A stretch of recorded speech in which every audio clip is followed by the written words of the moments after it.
text messages from local woman Haley Mueller, claiming that she's not at all interested in him. One minute she's like, I don't want to go out with you. And then she'll mention how she has to go hang out with her boyfriend. I mean, what am I supposed to do with that? Summers, who first met Mueller at a friend's party last month, informed reporters that the 27-year-old's increasingly perplexing text messages have left him unable to ascertain whether or not she would want to date him. He also noted that Mueller's behavior at social gatherings was equally vague. Last weekend, we were at a party, and every time I would go up to her, she just said, "Leave me alone." Then I text her the next day, and she totally doesn't even respond. I mean, she just needs to make up her mind and tell me what she wants. She hasn't answered my last 3 phone calls, so maybe I should go over there and make sure everything's okay. This is the Onion News Network. We're still not sure why you'd want to watch, but our video feed is streaming nightly for free at cam.freetalklive.com.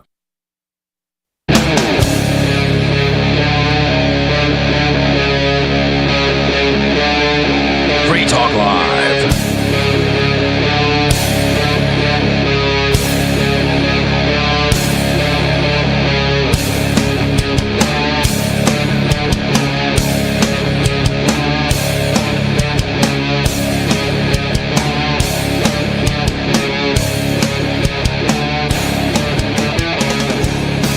It's Free Talk Live, talk radio that you control, and 603-283-6160 is the phone number. That's 603-283-6160. That means you can call that number, bring up whatever is on your mind, and tell anybody that's listening what you think. Tell us we're wrong, or find 3 people sitting here who want to have a conversation with you about such topic that you want to bring up. With you on the show tonight on Free Talk Live, it's me, Bonnie, Riley, and Stu. And one of the things we all agreed we wanted to talk about. Wait, Riley, I'm not sure if you said, had you heard about Trump saying that he wants to buy Gaza? Oh yeah, I've heard about that. I'm not sure if I really like the idea, if it's true, because I think it's a stupid idea. Yeah. It is stupid. One thing that I thought about it, and I've thought a lot about it because it was like over a week ago that you said that. One of the things I thought about last night, I just happened to see this one video, and it took me onto this guy's channel on YouTube, and I was watching a bunch of videos of this guy just drives in the worst parts of different cities in the United States, especially in the Rust Belt. And it's just a bunch of broken down, crappy homes and businesses and stuff where if anybody's living in there, it's like a meth head who is just passing out on the ground. It's not like, oh, it seems like a poor people neighborhood. Like, no, it's like trash. Real shanty towns. Yeah. And it's like, one of the reasons I thought about that concerning the Gaza thing Trump said is he said, we'll take the responsibility of bulldozing everything and cleaning it out, the war zone. And we haven't even done anything like that with these shanty towns in the United States. So why would we start in Gaza, 1? And 2, do we even have the ability to, because nobody's done that in Detroit. Let's just presume this whole thing with Gaza is real. Yeah, that's another thing. I think it's a big thing to say that, we're going to take over Gaza and give Israel Gaza or whatever, because it's a huge move for the Israelis, because the Israelis claim the land for their inheritance, and they've been doing so for thousands of years. However, that being said, there's another group of people that claims the land too, and that's the Palestinians. So, it's a way for the American government to pick a winner in this game. I just was pretty sure that he was not saying he would give it to Israel, so I looked over really fast this Al Jazeera article when you're talking, and I don't think he is saying he'd give it to Israel, because it says here in the little bullet points of this article, says he has suggested that the U.S. should take control of Gaza to ensure stability. Palestinians should be relocated, and that's the wrong one I'm supposed to be reading it. And it says the Gaza Strip would be turned over to the U.S. by Israel at the conclusion of fighting between Israel and Hamas. Can you imagine if he was talking about, I don't know, St. Louis? Everybody in St. Louis needs to be relocated, and we're going to level the thing to the ground and turn it into a resort. And or give it to I don't know, who could we give it to? Oh, the Mexicans. And also, I'd like to say on the history of the Israel-Palestine thing, for the furthest back claim I know of, unless you want to. There's a broken line of claim of ownership there, and there was no Jewish claim over any part of the Middle East until 1940, right? Well, no, it was earlier than that. It started in the 1800s with the Zionist project to colonize a place in the Middle East. Yeah. Otherwise, you're looking at going back to the Crusades or whatever, and that's not. I mean, there's an unbroken line there. So this is just, this is just Zionists moving in and then being bad neighbors. But don't you want Zionists to take over Israel? Shouldn't the Jews have a home too, Stu? I don't know. Everybody has the right to seek a home, but nobody's guaranteed to one. That's exactly true. right. That's Yeah. a perfect way to put it, because it's like, I always hear people say that like the Jews should have a homeland. It's like, well, I'm pretty sure they're one of the richest minorities in the whole planet. I'm pretty sure they could figure that out, Yeah, and it's kind of frowned upon to go ahead and homestead land that's already being used by somebody actively. Yeah. And at least without just going there and being like, hey, we want to buy this from you, and what's the fair price, Yeah, and when Trump says he wants to buy the place, I don't think that's what he's talking about. Yeah. And if he was, there would be some level of eminent domain He already involved, because there are certainly people there that have been there, for generations upon end, and just don't want to leave. and don't want to leave at any price. Yep.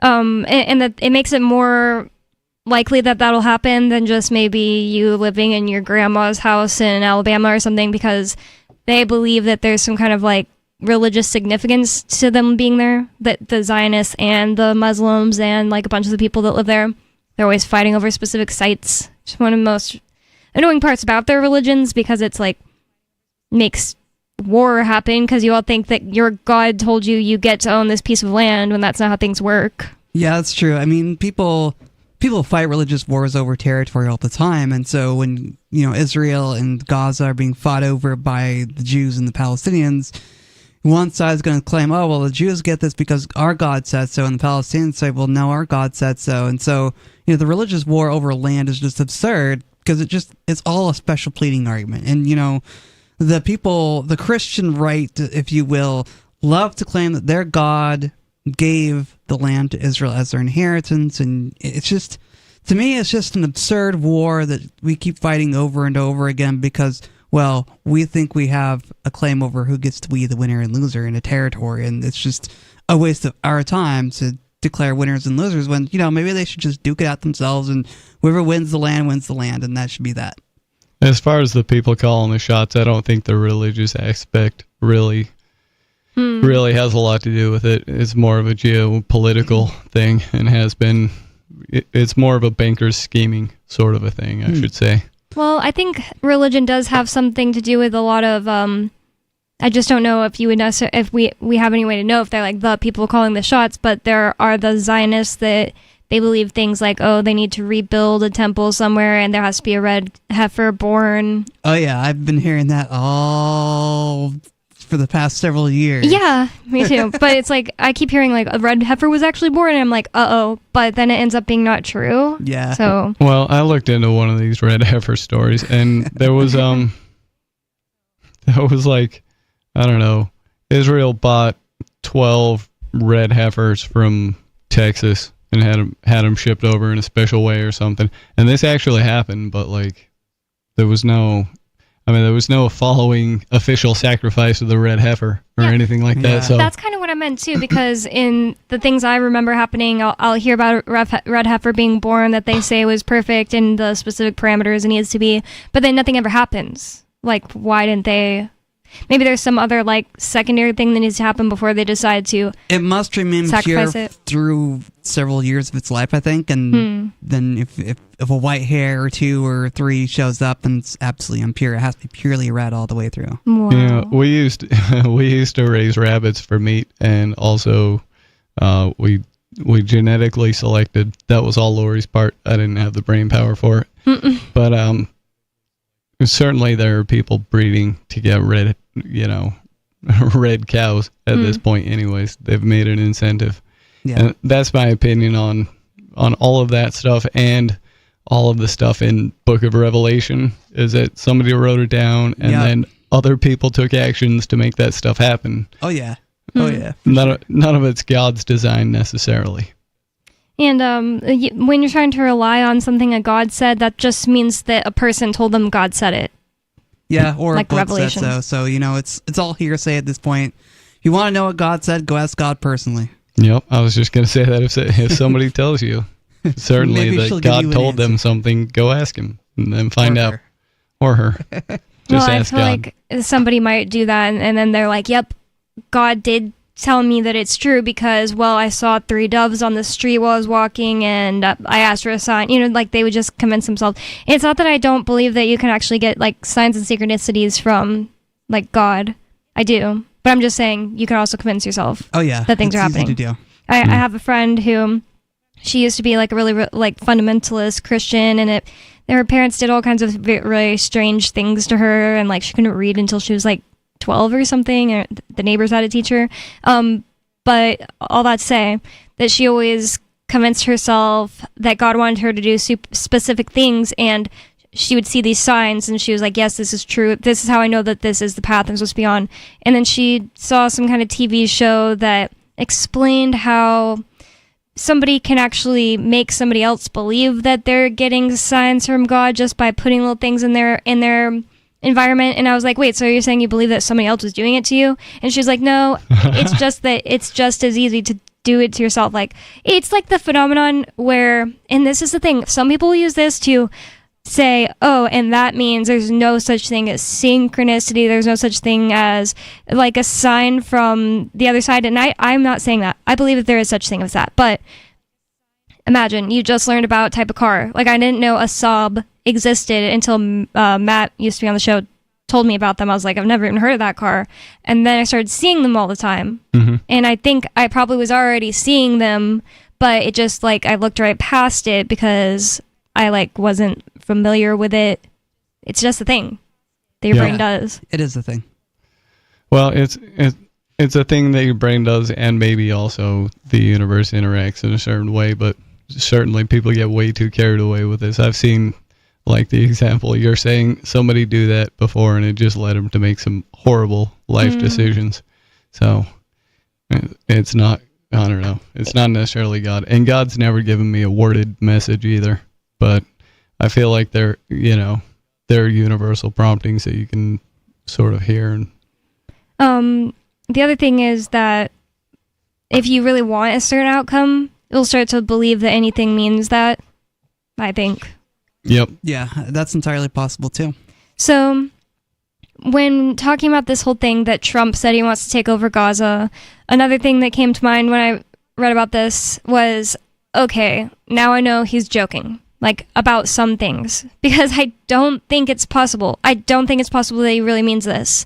We can read some of the... I think a lot of times he'll just say wild things to get people thinking about it, and then he'll settle for something in between that makes him happy and makes everybody else happy. And he's like, see, you see what a great businessman I am? Well, Trump tends to be a bit of a troll too, and so he does things to stir up people's ire to get them talking, because he likes to be a little controversial, it seems. Yeah. Well, I haven't read his book, but I think that was that was the gist of it. Is like when you're making a bargain, you set the bar at impossibly high. Yeah. So that when after the negotiation boils down, you got something pretty good. Yeah, that makes a lot of sense. Like, here's an example of one reason why I think he could not possibly be being serious. He says that the Gaza Strip would be turned over to the U.S. by Israel at the conclusion of fighting, and he added, no soldiers by the U.S. would be needed. That's one thing. And he says, if we can get a beautiful area to resettle people permanently in nice homes where they can be happy and not be shot and not be killed and not be knifed to death like what's happening in Gaza, so he's just saying he would just put them somewhere. It just is so ridiculous. I don't think it's real. He says, I believe we will have a parcel of land in Jordan, and they've said that no, they're not going to do it, before and after he said this. A parcel of land in Egypt. We may have somewhere else, but I think when we finish our talks, we'll have a place where they'll live very happily. Just not going to happen. He says, we have an opportunity to do something that could be phenomenal. And I don't want it to be, and I don't want to be cute. I don't want to be a wise guy, but the Riviera of the Middle East, like, it's going to be like a resort, like the French Riviera. Well, this is something that his son-in-law has been discussing for a while. In Gaza? Yeah. I did not know that. What the heck? Yep. There's no way that the Palestinians are just going to agree to this. And Of course we've not. already talked about the whole religious aspect, but also that it would have to be a better place to go. And I don't think that Israel and Jordan want to do it. So where are you going to put them? So it says here, this is just Al Jazeera talking, the idea of removing millions of people to build a luxury resort in a war-torn area is widely seen as impractical, detached from reality, and morally unacceptable. According to, the director of the Nazarene Center for Israel Studies at UCLA. It's not going to happen. Yeah, it seems kind of not right to me. Yeah, and it also seems not right. Like, people who we know don't want to leave, being forced to leave. It's like some people have likened it to the Trail of Tears that went on in the 19th century in America, which I don't know if that's going to be the case in this situation, but it's certainly... Yeah, that was just a relocation, right? Yeah. That was definitely a relocation by force. Yeah, what are they going to set up Palestinian refugee, or what are they calling it? Reservations. Yeah, it's basically like he's like, we'll find a nice parcel of land with beautiful homes. Like, oh, that's just like the reservations. They didn't want to go to reservations. Yeah. They got forced to. Yep. The Trail of Tears is a really perfect example. So it says, what has the response been? But back to like the point I was making, I think that it's somehow a joke, and I don't really know what the end would be. But one thing I thought of immediately was, well, Netanyahu, like, a month or two before the war, he was at some kind of conference and he was like showing this map, and it said like the new map of Israel, and it like covered over the west, the Gaza parts, the West Bank and the other part of Gaza, and it was all Israel now instead. And it showed like on this little map he was showing on the stage in front of whoever at some kind of a convention, what's the word for it? A canal going right through. It's not the West Bank, it's the other one, because for whatever reason the West Bank is in the east. Oh wait, no, it was the West Bank. Okay. Yeah, because it's the one. So anyways, he showed I think like the other plans. one you're thinking of is Gaza. Oh, okay, so it's Gaza and the West Bank. Well, Netanyahu had plans to just, obviously people can't live in a canal. He had plans to put a canal where people, like millions of people currently are living, and he was just showing it off in public. So he had ridiculous plans like this, right? It's almost like, is Trump making fun of that? Because one thing that people said in the articles, because I didn't really watch the video, I read articles about it, was that Netanyahu standing behind him looked completely shocked and like his eyes widened when Trump said all this, like he wasn't expecting it. Right. Is what people, interpreted from his face, not that right. The first time I heard about this, I was watching it, and it was while I was watching a different program that showed clips, and it was showing this clip of the press conference, and Netanyahu was there, and it had the camera on both of them when Trump announced that he thought it would be a good idea to buy the place, and it didn't seem like Netanyahu took that very well. Interesting. I mean, maybe I don't know his body language or something, but he seemed a little surprised by it. Clearly he wanted it for himself, so why would he agree, like, yeah, you know what, we'll just send the Gazans out, which they would have already done if they could. We'll just send them out and then give it to the U.S. Like, he wants to build a canal there. And by the way, it's not the only time that Israel has said something about building a canal there. There was a 1996 commissioned paperwork written up where Israel had some like American scientists, or I don't know, college people, I don't remember if it was specifically scientists, whatever, write up for them, hey, tell us all the logistics, what would we need to do in order to put a canal where Gaza is, or wait, where the West Bank is. So it's not like that was them actually, like, it wasn't like a bill that they were about to do it, but they were investigating what would need to be done. And the paperwork, by the way, said this is basically impossible. There'd be over 1 million people that would have to be relocated, and so much stuff would have to be taken down. You can't do it. So it's something that a lot of people say that's probably why they're doing this genocide. They're like, well, we can't relocate them. We'll just, like, kill them. And they had to have a perfect excuse. They've done a whole bunch of versions of this sort of, genociding the Palestinians. They've done it several times before, sometimes on larger scales, sometimes on smaller scales. And I forgot exactly who made the quote. Might have been Ben Gurion. I don't know. One of the officials in the government there, though, like to refer to it as occasionally they had to go and mow the lawn. Oh my God. They're very crass about it. And wow. And they've been known to do things like cut down families' pride and joy trees that they've been growing for many generations and won't grow back ever again. Wow. They just cut them right down. What the heck? That's sad. Yeah.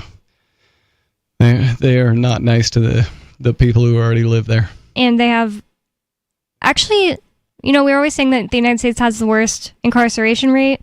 I think if we were going by, like, equal playing field as far as, like, they are a much smaller population, I think the Gazans are much worse because it's something like 80% of all men that are adults ever have been in jail before. They just, like, put all of the men basically in prison for silly little things. Wow. Like the Israelis do it. Not like the Gazans doing it to themselves or anything. Yeah, I guess they they like to set up temporary, temporary border movements, and they'll just like move a chain link fence around basically, and they'll say you can't go within certain distances, but they just keep encroaching right up on where people live. And then pretty soon, you got one of these things in your backyard, and Israeli soldiers standing there, and if you even look at them, they'll, shoot you in the face or whatever they want to do because there's nothing there's no repercussion really. It's really, really scary. And stuff like that happens to people over multiple generations, and then the people that kind of want to defend this happening will say something to you like, Bonnie, you don't understand. These people, these Gazans are monsters. And it's like, well, what if you couldn't leave your house? Like, for generations, And all your male relatives were in prison, and you had no prospect of leaving or doing any better. Like, you would probably become very stupid. Yeah. I think not a lot civilized. of people who say the Israelis or the Gazans or the Palestinians are monsters usually use things like the Hamas propaganda that goes out, and I don't think every Palestinian believes Hamas propaganda. Well, Hamas was basically in a roundabout way created by the Israeli government anyway. Yeah. Interesting. So apparently it's a way to get It's a people fully pitted against each it's other. a fully controlled situation. Huh. And even like the thing that sparked off this whole war was very, very suspect. Yeah, I agree. And the other thing is, if this was happening to you, like what's happening to the Palestinians now is happening to your people, wouldn't you kind of start to feel like, hey, maybe Hamas isn't that bad and it's actually Israel? Like, they're kind of, it's blowback. 603-283-6160. It's Free Talk Live. More coming up. As if Amazon Prime wasn't worth it just for the free shipping and hundreds of movies, thousands of TV shows, and millions of songs on Alexa, I'm Holland Cook with Inflation Hacks. Browse Amazon Warehouse for deeply discounted open box deals on computers, TVs, unlocked phones, lots of returned merchandise, and Amazon Renewed sells refurbished merch. In both cases, like new, and guaranteed replacement or refund for 90 days if your purchase doesn't work as expected. I could not tell that several refurbished items I've bought weren't new. Manufacturers like Apple and Samsung also sell refurbs on their own websites. Most come with a new battery, and they carry a 1-year warranty, so they're new to you. How are you coping? Post your inflation hacks at andyoucanquoteme.com. From Feature Story News in Washington, I'm Kate Fisher. The US wants rights to half of Ukraine's mineral deposits as part of a potential future deal to ensure their security. Ukraine's president is due to meet the leader of Turkey on Tuesday, as US officials are in Saudi Arabia meeting Russian officials. Caroline Malone reports. US Secretary of State Marco Rubio is scheduled to meet face-to-face with Russia's Foreign Minister Sergei Lavrov in Saudi Arabia on Tuesday. It's part of a push to get some agreements to be able to move forward on Ukraine peace talks. Rubio already held meetings with Saudi officials in Riyadh on Monday, with Saudi Arabia also a potential part of negotiations on Gaza and Israel. While US National Security Advisor Mike Waltz and Middle East envoy Steve Witkoff are also due in the Gulf nation for direct Russia talks. In the meantime, Kyiv has rejected an initial offer from the US to give up rights to half its country's mineral wealth, as it doesn't provide enough security guarantees. Powerful storms have battered vast swathes of America's southeast. US President Donald Trump has approved a request for disaster relief funding, but more extreme weather is expected in the days ahead. Benji Hire has more. Torrential rain resulted in severe flooding across several states over the weekend, with Kentucky's Governor Andy Beshear saying it was one of the most serious weather events they've dealt with in at least a decade. Thousands of residents required rescuing in rural counties, which are no strangers to devastating scenes of entire neighbourhoods being submerged, having been slammed by deadly flash flooding in past years, from which many places have not yet recovered. A snowstorm is now moving toward those same areas. It'll affect the Central Plains through to the mid-Atlantic. Tornado watches have also been issued in the south. The United Nations says it needs $6 billion this year to fund humanitarian operations in Sudan. The world body says this significant increase in the 2025 budget is partly due to the funding shortfall as a result of US President Donald Trump's pause in global funding. Jody Jacobs reports from the United Nations in New York. The United Nations says Sudan is a humanitarian emergency of shocking proportions and one largely forgotten. Famine conditions have been reported in at least 5 locations in the country. The United Nations on Monday increasing the amount of donor funding it needs for 2025 by 40%. It's seeking $6 billion from international donors for what it calls one of the most devastating crises of our time. There's uncertainty about just how much funding the US will provide this year, given Donald Trump's pause on international aid. From bureaus worldwide, this is FSN. You can help spread the ideas of liberty with our Patreon for just $5 per month at amps.freetalklive.com.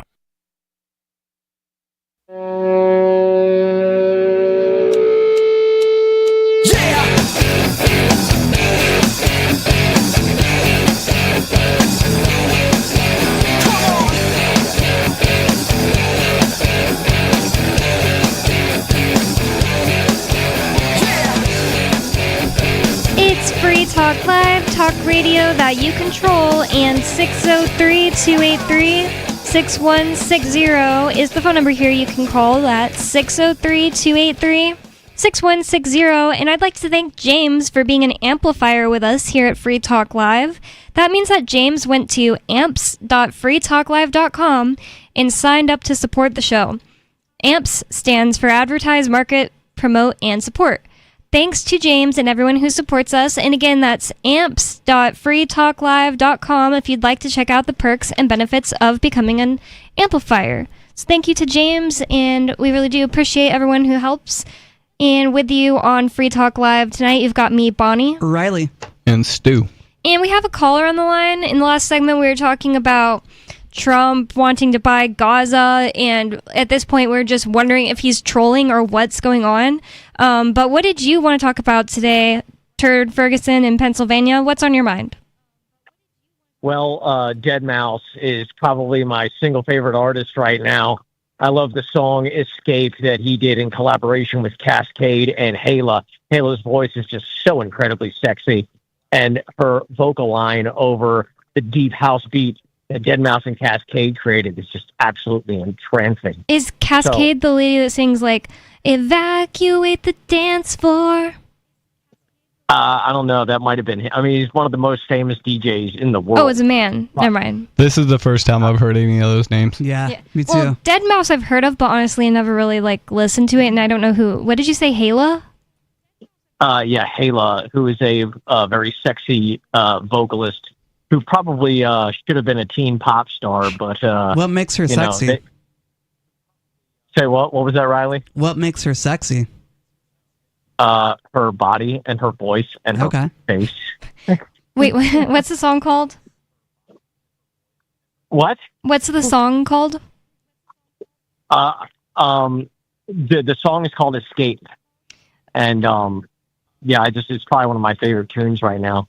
And music is an interesting thing, and for the last 10 years or so, there's become this divide between women and men, and them sort of resenting each other, which really disappoints me. I think that the relationship between men and women was a lot better back in the day when women were grinding up on men on the dance floor. You know what I mean? I think everybody was a lot less resentment toward each other, quite frankly. Maybe they were all less pent up too. Yeah, well, maybe, but I've made a decision recently that much like how I decided that I was going to get sober, and then I did, and then I decided that I was going to get six-pack abs, and I did. Now I've decided that I'm going to be the greatest music producer who's ever lived, and I mean greater than Dead Mouse, greater than Dr. Luke, greater than George Martin or Rick Rubin. I will be number one, and you watch me, because I've made the decision, and it's all about first making the decision, which in my opinion is actually the hard part, and then manifesting it. Well, I gotta say, I think that hip hop and rap is one of the reasons people don't like to dance now, because how do you dance to that crap? I went to this night party at Porkfest, and it's at first they were playing dang, what is that song called, where it's Mr. Sexy Beat, that song. Her? No, it's Mr. Sexy Beat or Mr. something beat, whatever. That song's so good. And then they just started playing rap music. I was like, what do you even do to this? Ugh, boring. Yeah, right. And all the Gen Z people were dancing so what's the word? Just non I'm not trying to say you have to dance sexually, but not even sensual. They were just acting out TikTok dances next to each other. That's what I'm trying to say. Yeah, line dancing. Oh my god, that's so stupid. And honestly, to me, I've never really got to experience going to a club and wanting to dance with males, because it's so awful. You don't understand. I've never enjoyed going to a straight bar where dancing existed. That's why I like gay clubs, because they play music you can dance to that's awesome, and there's just not gross guys there. Honestly, I don't know how you freaking fix this, but if your music can fix it, turd, then good for you, and I wish you well. Yeah, well, thank you. And let me just respond to a couple of things you said. I mean, first of all, there is some rap that you can dance to. Nelly's Hot in Her is a very danceable song. And that song off Country Grammar, I forget what the name of it is right off, talking about rolling in the Benz, you know what I'm saying? No. Okay, well, you should I forget what the name of the song But I do agree with that song Hot in Here. Something like that would be better, but that's from the 90s, right? The music that they make nowadays sucks. 2000s, but also even Sugar by Flo Rida. Oh yeah. Where he takes the Eiffel 65 melody and puts it in his song. Even that song is very danceable. Yeah, and it's also old at this point. That's what I'm saying. Try to dance to mumble rap. You can't. It's horrible. It's disgusting. Well, that music is terrible anyway, and that's going to be one of the first things that I fix when I become a famous music producer for Universal or Sony or even Warner Brothers. Although Warner Brothers seems to be putting the message to me that they want nothing to do with me. And then the other thing is a lot of the music that you and I both like, turd. I like it, but I would be turned off if a straight guy liked it. Oh yeah. Well, I don't know what to tell you about that. There has to be more really good music that men and women both like to enjoy together, because right now... Well, Teenage Dream is an amazing, probably the greatest record of all time, in my opinion. And that's a very danceable album. And also old at this point. That's this whole point. Even me in my young 20s, Teenage Dream would have been a throwback song. unfortunate truth. Well, it might be a throwback, but it's still. I mean, there are some songs that are just timeless, and I bet if you put on "Teenage Dream" on a dance floor in a club, all of the fat feminine booties would start shaking, and that would draw the males. The fat booties would bring the boys to the yard, if you know what I'm saying. And gotta bring out that that's what I intend to do, by the way. I want to get men and women dancing with each other again and lower that resentment that they have toward each other. And that's really going to make the world a better place, in my opinion. Here's a great example. One time I was dancing with my friend who was a girl and my friend who was a gay guy at, what's it called? Barbella's in Austin. It's a gay club that they do Fridays or Thursdays, I think it's called. Anyways. And there was this like guy that we were like kind of dancing with for a while. It was like fun, and then I just realized he was straight, and then I realized he was like ugly and weird, and it was like, whoa, get away from me. I just like that's what I'm trying to say. How do you fix that? Like, how do you make people like first make themselves not be a weirdo and then go out and try to dance with people? Well, it's also just like, whoa, wait, I thought you were gay. It's like implicit of you being here, you know. Well, Bonnie, I don't think that you were ever really properly approached by a handsome young man when you were younger. And that's probably why you feel that way. Because back when I was a kid, if you went up to a young female with very perky young breasts at a high school dance and asked her to dance, that was considered quite ballsy back in the day. Oh, I'm sure. So well, I remember those days. As a high school dance is different than gay bar. And the other thing is, like, the only high school dance I ever went to was with my boyfriend at the time. That was, like, so nice. I'm so happy it's, like, the only one I ever went to. And that I had a good prom and everything, but that's not really the same. It's not, like, being approached. Yeah, anytime I went to a straight bar, I always tell this story on there if this subject comes up, which I know, like, Riley and Stu don't really care about. But well, by the way, when you say straight bar, do you mean a straight club? Because there aren't too many bars where you can really dance in. Yeah, no, I really only like to go to places where you can dance. Like, I don't like just like restaurant bars, like where you just like stand around like everywhere in New Hampshire. So like that's proof that there is hope, because you just said that you want to go to a place where you can dance. That's already half the battle. The other half is just getting the guys to approach the women. So and this is the story though. Like, one time I went somewhere with my friend and the same gay guy, and there was like this guy that like had to like shimmy past me and my friends to go wherever he was going, and he literally whispered into my ear, like through my hair, all creepy. He said, "Oh my God, you're so beautiful," and then he kept going, and I was just like, "That what? Like, they don't know how to do anything." That was so creepy and gross. So I was like, "Ugh," like I would never want to talk to him. What would be a better approach? Like to actually start a conversation with me and not just keep walking and not whisper in my ear because of the fact that I was in a position where I had to be that close to you because you had to shimmy past me. Okay. Yeah, so you've already mentioned, kind of outlined some of the problem. And I'm sorry, I'm having a little bit of a hard time hearing you guys because of the waterfall in my hot tub. It's just loud. But the problem is that, well, I mean, guys were never even taught how to approach girls, especially not the new generation. And B, the whole point of a dance club is to kind of eliminate the awkwardness of that first approach. Because, I mean, obviously men are attracted to sight, women are attracted to touch. So when you just go up to a girl in a club and ask her to dance, you've already broken that barrier of touching. So you're already significantly more of the way than you would be if you had to sort of strike up a conversation and not come off as boring. And I think that that sort of redefining the modern genres of music, recreating them, improving them, etc., is really going to help sort of reproach and break that barrier. Another thing I gotta say is I have said this like on Twitter, and people have been like, "What? You didn't live in a city where there are like raves?" And it's like, okay, raves are like honestly cringe, and everybody that I've ever known that just like goes to raves all the time, it's like it's not really the same thing as like what Turd's describing, but. Everywhere that I grew up, because I grew up in 3 different areas of the country, so it wasn't like a thing where like people would get together at somebody's house and like have a dance party. It's like basically that like almost doesn't happen.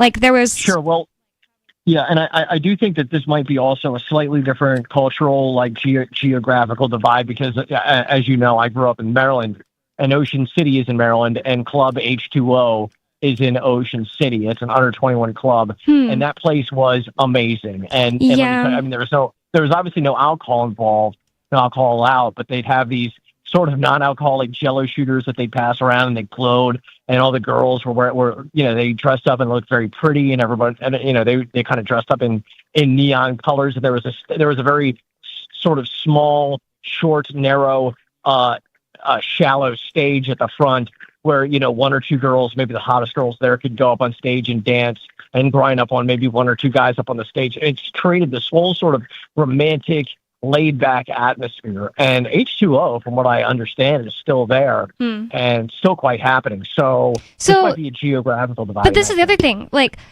in San Antonio, for example, I live like out in the suburbs, but there was one place called Cowboys that like lots of people my age went to, but it was like country, and I had I really believed that I just like absolutely hated country at the time, and I don't anymore, and I do regret it. And I didn't even think I liked to dance because of stuff like this. Like, I wouldn't have gone to a country bar. And then when I got older, I learned about like deeper into San Antonio. There's a place, I don't even remember what it's called now. It's next to Pegasus on the gay strip, but it's not a gay place, and it's an under 21 bar. Ariana Grande went there. I have been to country dance clubs, and I've been to dance clubs that are I don't know. I didn't enjoy either, but I'd rather hang out at the country dance club. I know that. I think nowadays I would agree. I totally disagree. And Bonnie, that's probably partially what shaped your opinion. I would absolutely despise a country dance club. It's not an enjoyable place, don't get me wrong. It's just the other place is really much If I got worse. to control what country music played, that'd be different, though, because I've been to plenty of country bars, and honestly, it was kind of fun because everybody's just, like, nice, and it's, like, more... So if I wanted to go to a place that was a bar where you more, like, just stand around talking, I would actually enjoy a lot of country bars in Texas where everybody's drinking Dos Equis, and it's not really for dancing, but there probably is a section for dancing, but what am I trying to say? But if I had to go to a dancing place for country music, I'd love to be in charge of the music and it be mostly like Faith Hill. Listen, country music sucks. Yeah, it does. Balls. But what about, like, I think you'd like a lot of Faith Hill.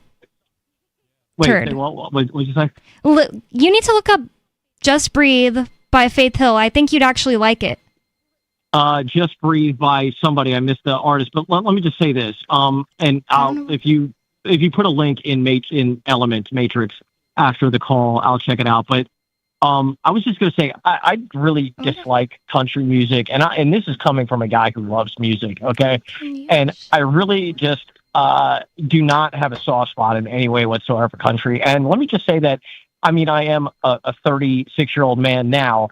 If I were to go to a Southern dance club where maybe they weren't playing country music, but there were a bunch of, hot blonde, young women, young as in like in their early 20s, college age, wearing short Daisy Duke booty shorts and maybe some cowboy boots, but they were playing some house music, some pop music, maybe Sugar by Flo Rida, then it might be something I could get down with. But if there's any country music playing, I just want to put my fingers down my throat and disabuse myself of the toxins in my stomach and then walk right out. I don't even know if it's called Just Breathe, but anyways, I'll send you that song. But the other thing is that I think the worst thing about country music, and I don't know if everybody's going to disagree with me, I think the worst thing is that it's like mostly men singing, and honestly, I highly prefer women singing. What do you guys think? Yeah, well, I definitely like women agree with singers. that. I agree with For that. country, A lot of yeah. Deadmau5, and that's why I love Deadmau5, okay? Because a lot of Deadmau5's tracks that do have lyrics in them. Now, a lot of them are just straight dance mixes without lyrics, and they're just grooves, you know what I mean? Like I've been making a lot lately on my machine, but there are a lot of ones with lyrics and really catchy melodies in them, and they all, or nearly all of them, have hot young women with sexy voices singing the vocal melodies, and they're so sexual and so kinky, and they make for great dance music.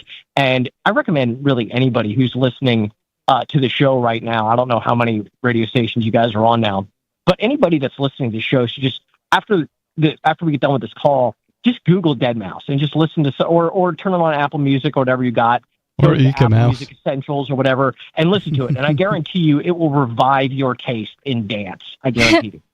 Wow, nice. Okay, well, anything else for us, Turd? No, I think that's it. Thank you. Thank you. Thanks for the call, Turd. I never have really, I don't know off the top of my head any song that Deadmau5 makes, but I just know he's, super famous.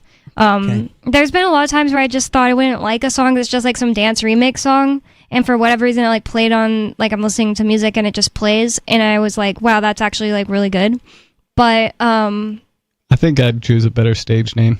yeah. Dead Mouse. Yeah. And it's not spelled how you would think. I don't remember how it's spelled off the top of my head. Like mouse, I think it's like spelled like it's German or something. Oh, okay. So, and he's the guy. Oh wait, never mind. There's another one with like a mask he always wears, and his name is Marshmallow. Yeah, see, I mixed all these people up because oh yeah, that was going to be my point. Sometimes I'll hear a song and I'm like, whoa, that was a good like Dead Mouse type of song, but it's less memorable because there's no like personality to it. Like if I hear a song by Taylor Swift, even if I don't like it, I'll like always remember when I hear it that that's Taylor Swift's song because I know her voice and like she has like this like personality and style. But these like DJs, like they'll make completely different songs from the last song they made, and it's like there's almost no like personality really attributed to them. It's just like they're just a DJ, and then they'll work with some pop star here and then some rap star here and like make completely different music, which is like cool that they can switch up their styles or whatever. But it makes me not be like, I couldn't possibly tell you one of those people that I've liked their song when it just played. Yeah. Honestly. Well, I don't know. I'm okay with musical artists branching out and finding out, you know, how many different styles they can do and doing whatever they want to, but a lot of times it's not good when they do, and they really should just focus on what they're good at. But that's a good point too. But for me, I really like albums. So like starting with song 1 and then listening through all the way to the end. Mm-hmm. And a lot of pop music and, you know, especially rap and hip hop, they're just not conducive to that type of musical listening. You just, you know, you're like, oh, I like this track or whatever. But what about album listening excites you to? What about it attracts you to it? Well, when an artist puts an album together in such a way as Pink Floyd used to do, it really kind of tells a story. And you can get that from a lot of classical pieces as well. Okay. If you're just listening closely. I would say that a lot more pop musicians than you might think do that, but then there's a lot that just make like basically like, oh, I want this to go viral on TikTok, or I want it to go become a hit on the radio. And then there's just like an album that comes along with it that's like a bunch of filler crap. But someone like Lady Gaga, all of her albums are no skips, front to back. And then I totally agree that is the case with rap, but also I just don't like it anymore. For some reason, I liked a bunch of rap, like newer rap. And actually, I still love Kanye West a lot, but he definitely verges on pop. But I feel like that's definitely the case with rap. And the other day, I don't know why, I don't remember where I even saw it. I saw Heart's album called Little Queen, and I listened to it from front to back, and I was like, that was just so cool, because it was like, I don't even know if I'd really say a story, but it was all a theme together. It all went together. It gave me this like vibe all day, like Renaissance witchy vibe. Yeah, I guess it's kind of like watching a good movie as opposed to a good TikTok video, or, if that makes sense. That's definitely true. It's just more engaging to me. Yeah, definitely true. Well, it's going to kind of be hard to make even a segue to this, so I'm just going to say let's change the subject back to what we were talking about, because we had more to say about Trump saying that he wanted to buy Gaza. And you were telling us, I don't see it in this article here, Stu, but you were telling us that Netanyahu gave Trump a present for this, or after this? As part of his visit to the White House, Netanyahu gifted Trump a golden pager, which I thought was very interesting, and immediately my mind jumped to the Hamas pagers story, and how it looked like Israeli tech companies set these pagers up in the first place. And so I was just wondering if that's kind of a warning shot to Trump, or like what. I didn't hear much else about it. I didn't look into it much. I only heard that it happened, and I saw, a picture of it. That's immediately what I thought of too. I was like, wasn't there something with like because nobody uses a pager anymore? Right, and that's a strange thing to just, I don't know, put on a. So it's on a sort of a plaque. It's a segment of a tree, like a plate cut One of out the of a tree. trees that they broke down in some Gazan's front yard. Probably a Yeah. very, very ancient and precious tree to somebody. Hmm. And yeah, it's got this golden pager mounted to it, and the I think the plaque says something like Trump, our greatest ally, our greatest friend, something like that. Well, there also is a lot of religious imagery around Trump too. I mean, the evangelical Christians and the Jewish Zionist movement. There's a lot of religiosity surrounding Trump, as though he's some God-chosen person to rule the United States or something. There sure is. I heard recently, I honestly shouldn't have brought it up because I don't remember what the whole thing was, but I heard recently that Trump did something to somewhat sever his commitment to like always doing whatever Israel said. Did you guys hear about that? No. Okay. Maybe I'll look into it on the break, but here's a quote from somebody talking about how they would never leave Gaza. He said, it says, Imad al-Qassas, a 6-year-old father of 6, said, "Where would we even go?" Hold on, you said a 6-year-old father? 60-year-old, sorry. 60-year-old. A 6-year-old father of 6. So, where would we even go? Even if the border crossings were opened and voluntary migration was offered, I would never leave, no matter how difficult my situation is. That's what I'm saying. I can't imagine anywhere I've ever lived saying, no matter if they were dropping bombs, I would never leave New Hampshire. See what I'm saying? Like, It's clearly something bigger to them than just, it's their home. But I'm also a military brat, and I don't, have a home, so maybe that's just me. Would you guys, you guys left Utah, so obviously there's no such thing as telling you guys, no matter what your situation is, you wouldn't leave. Right. I mean, you're home. But, some families don't like to leave places they've called home for generations, and so it makes it difficult. Yeah, but the thing is, for example, my grandpa, he died last year, and he was definitely I would not leave Alabama, I want to die here. Yeah. But what if the situation was well, you're going to get bombed? I think that would have changed. It's a matter of alternatives for me, what is the threat and then what's the alternative? And maybe it's just not good for Gazans. Yeah, that's true. What would he said? Even if voluntary migration was offered, but then again, it's like we were saying, Jordan and Egypt don't want Gazans to go there or Palestinians to go there. So obviously, they might not be treated very well. So. Yep. Well, 603-283-6160 is the phone number to call with whatever's on your mind. More coming up with Free Talk Live. That number again is 603-283-6160. Some of you have wanted to support Free Talk Live's mission on a monthly basis, but don't want to support Patreon. Now we have an alternative that also helps our premier streaming platform, Odyssey. Visit video.freetalklive.com and click Join at the top of the channel. You can subscribe for $5 per month, and unlike other subscription services, Odyssey adds their processing fee on top, so it'll cost a little over $5 per month, but Free Talk Live will receive the entire amount you pledged. Higher donation tiers are available if you're feeling so inspired. You'll get a special membership badge that's visible in the Odyssey chat room, and if we get enough supporters, we may enable members-only chat. This new subscription method is a great way to decentralize our direct listener support away from just Patreon and also support a libertarian-run business, Odyssey. Please visit video.freetalklive.com and click Join to subscribe to our Odyssey channel and help support spreading our message around the planet. Visit video.freetalklive.com and click Join today. Free speech is protected on the internet, right? Not always.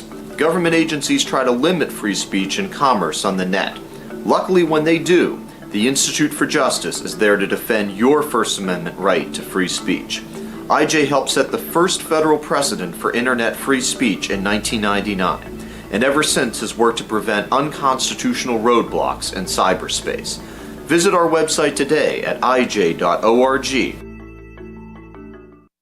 What if you want to hear the latest episode of Free Talk Live, but all you have is your phone, you forgot to download our archive, and you have no data connection? You can call our Listen line at 641-793-0191. That's a long-distance number, so you may incur charges. If not, listen as long as you want. 641-793-0191. The Free Talk Live listen line, 641-793-0191. The latest episode of Free Talk Live continues with Hour 2 up next after the news, here at listen.freetalklive.com. From Feature Story News in Washington, I'm Kate Fisher. The US wants rights to half of Ukraine's mineral deposits as part of a potential future deal to ensure their security. Ukraine's president is due to meet the leader of Turkey on Tuesday, as US officials are in Saudi Arabia meeting Russian officials. Caroline Malone reports. US Secretary of State Marco Rubio is scheduled to meet face-to-face with Russia's Foreign Minister Sergei Lavrov in Saudi Arabia on Tuesday. It's part of a push to get some agreements to be able to move forward on Ukraine peace talks. Rubio already held meetings with Saudi officials in Riyadh on Monday, with Saudi Arabia also a potential part of negotiations on Gaza and Israel. While US National Security Advisor Mike Waltz and Middle East envoy Steve Witkoff are also due in the Gulf nation for direct Russia talks. In the meantime, Kyiv has rejected an initial offer from the US to give up rights to half its country's mineral wealth, as it doesn't provide enough security guarantees. Powerful storms have battered vast swathes of America's southeast. US President Donald Trump has approved a request for disaster relief funding, but more extreme weather is expected in the days ahead. Benji Hire has more. Torrential rain resulted in severe flooding across several states over the weekend, with Kentucky's Governor Andy Beshear saying it was one of the most serious weather events they've dealt with in at least a decade. Thousands of residents required rescuing in rural counties, which are no strangers to devastating scenes of entire neighbourhoods being submerged, having been slammed by deadly flash flooding in past years, from which many places have not yet recovered. A snowstorm is now moving toward those same areas. It'll affect the Central Plains through to the mid-Atlantic. Tornado watches have also been issued in the south. The United Nations says it needs $6 billion this year to fund humanitarian operations in Sudan. The world body says this significant increase in the 2025 budget is partly due to the funding shortfall as a result of US President Donald Trump's pause in global funding. Jody Jacobs reports from the United Nations in New York. The United Nations says Sudan is a humanitarian emergency of shocking proportions and one largely forgotten. Famine conditions have been reported in at least 5 locations in the country. The United Nations on Monday increasing the amount of donor funding it needs for 2025 by 40%. It's seeking $6 billion from international donors for what it calls one of the most devastating crises of our time. There's uncertainty about just how much funding the US will provide this year, given Donald Trump's pause on international aid. From bureaus worldwide, this is FSN. With FSN Spotlight, I'm Simon Marks. Today, the latest from Germany as it enters the final week of its all-important election campaign. Chancellor Olaf Scholz and his main rival in the race, Friedrich Merz of the Christian Democrats, both accused the Trump administration of interfering in Germany's internal affairs after Vice President J.D. Vance launched his scathing attack on Europe at the Munich Security Conference on Friday. He then held a meeting with Alice Weidel, the leader of Alternative for Germany, the far-right party, some of whose elements are being investigated for alleged extremism and neo-Nazi views. Craig Crowther is a correspondent with Germany's external broadcaster Deutsche Welle. Immigration has been the top priority for people in this election, and that has really been intensified this weekend with the intervention of people like J.D. Vance. Both the current Chancellor and the likely next Chancellor, Friedrich Merz, have come out against the US Vice President's excoriating attack. And I think these issues will only intensify over the next week. If we look at the polls, they've been largely stagnant for the past 6 months. So these huge interventions from these public figures have done very little to change the probable outcome. That outcome may disappoint, among others, Elon Musk, who has openly campaigned for the AfD in the election. But the party may even win by losing, as it hopes to prove it is a vibrant force within German politics. With FSN Spotlight, I'm Simon Marks. Our main news again.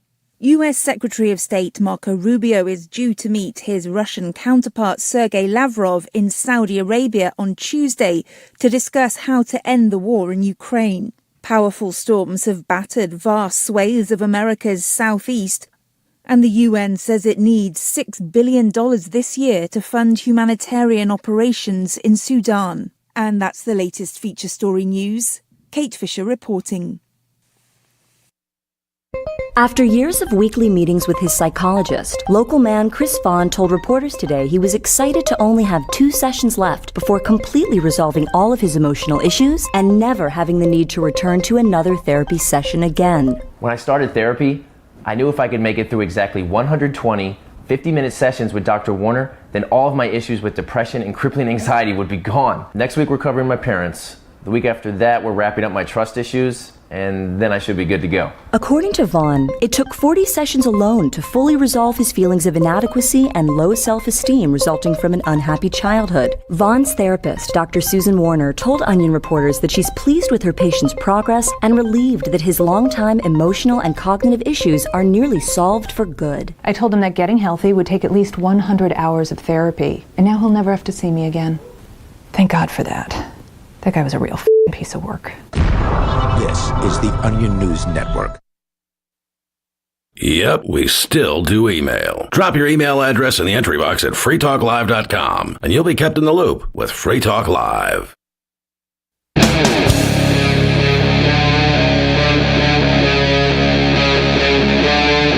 Free Talk Live.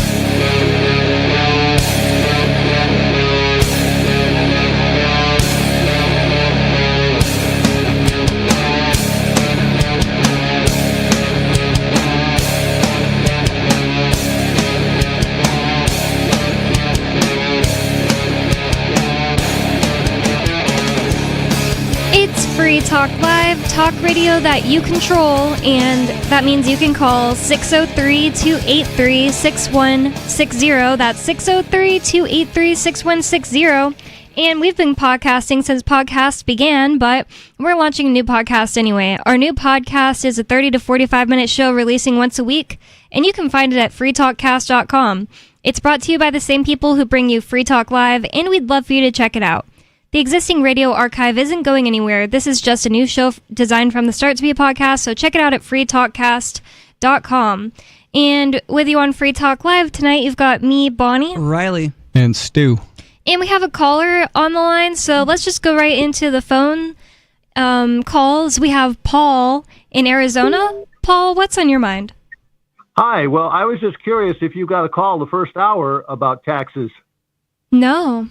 Oh, okay. Well, I've been trying to get this gentleman who runs something called the Freedom Law School, Payman Motohede, to call in because he's got some really interesting information. And I think it would be, if he became one of the regular callers, I think it would be great for him and your listeners and everybody. But anyway, the bottom line is that the great revelation, not only is the government lying to us about COVID and lying to us about wars and lying to us about, the Federal Reserve and God knows what, but also, guess what? The IRS is also lying to us. Who'd have thought, Yep. And once again, I'm not being, this is not a commercial. I just like this guy, and he's one of the few people standing up and not getting prosecuted. Freedom Law School, and it's called livefreenow.org is the website. Is Freedom Law School like a YouTube channel or something? Yes, he's on YouTube. I recommend.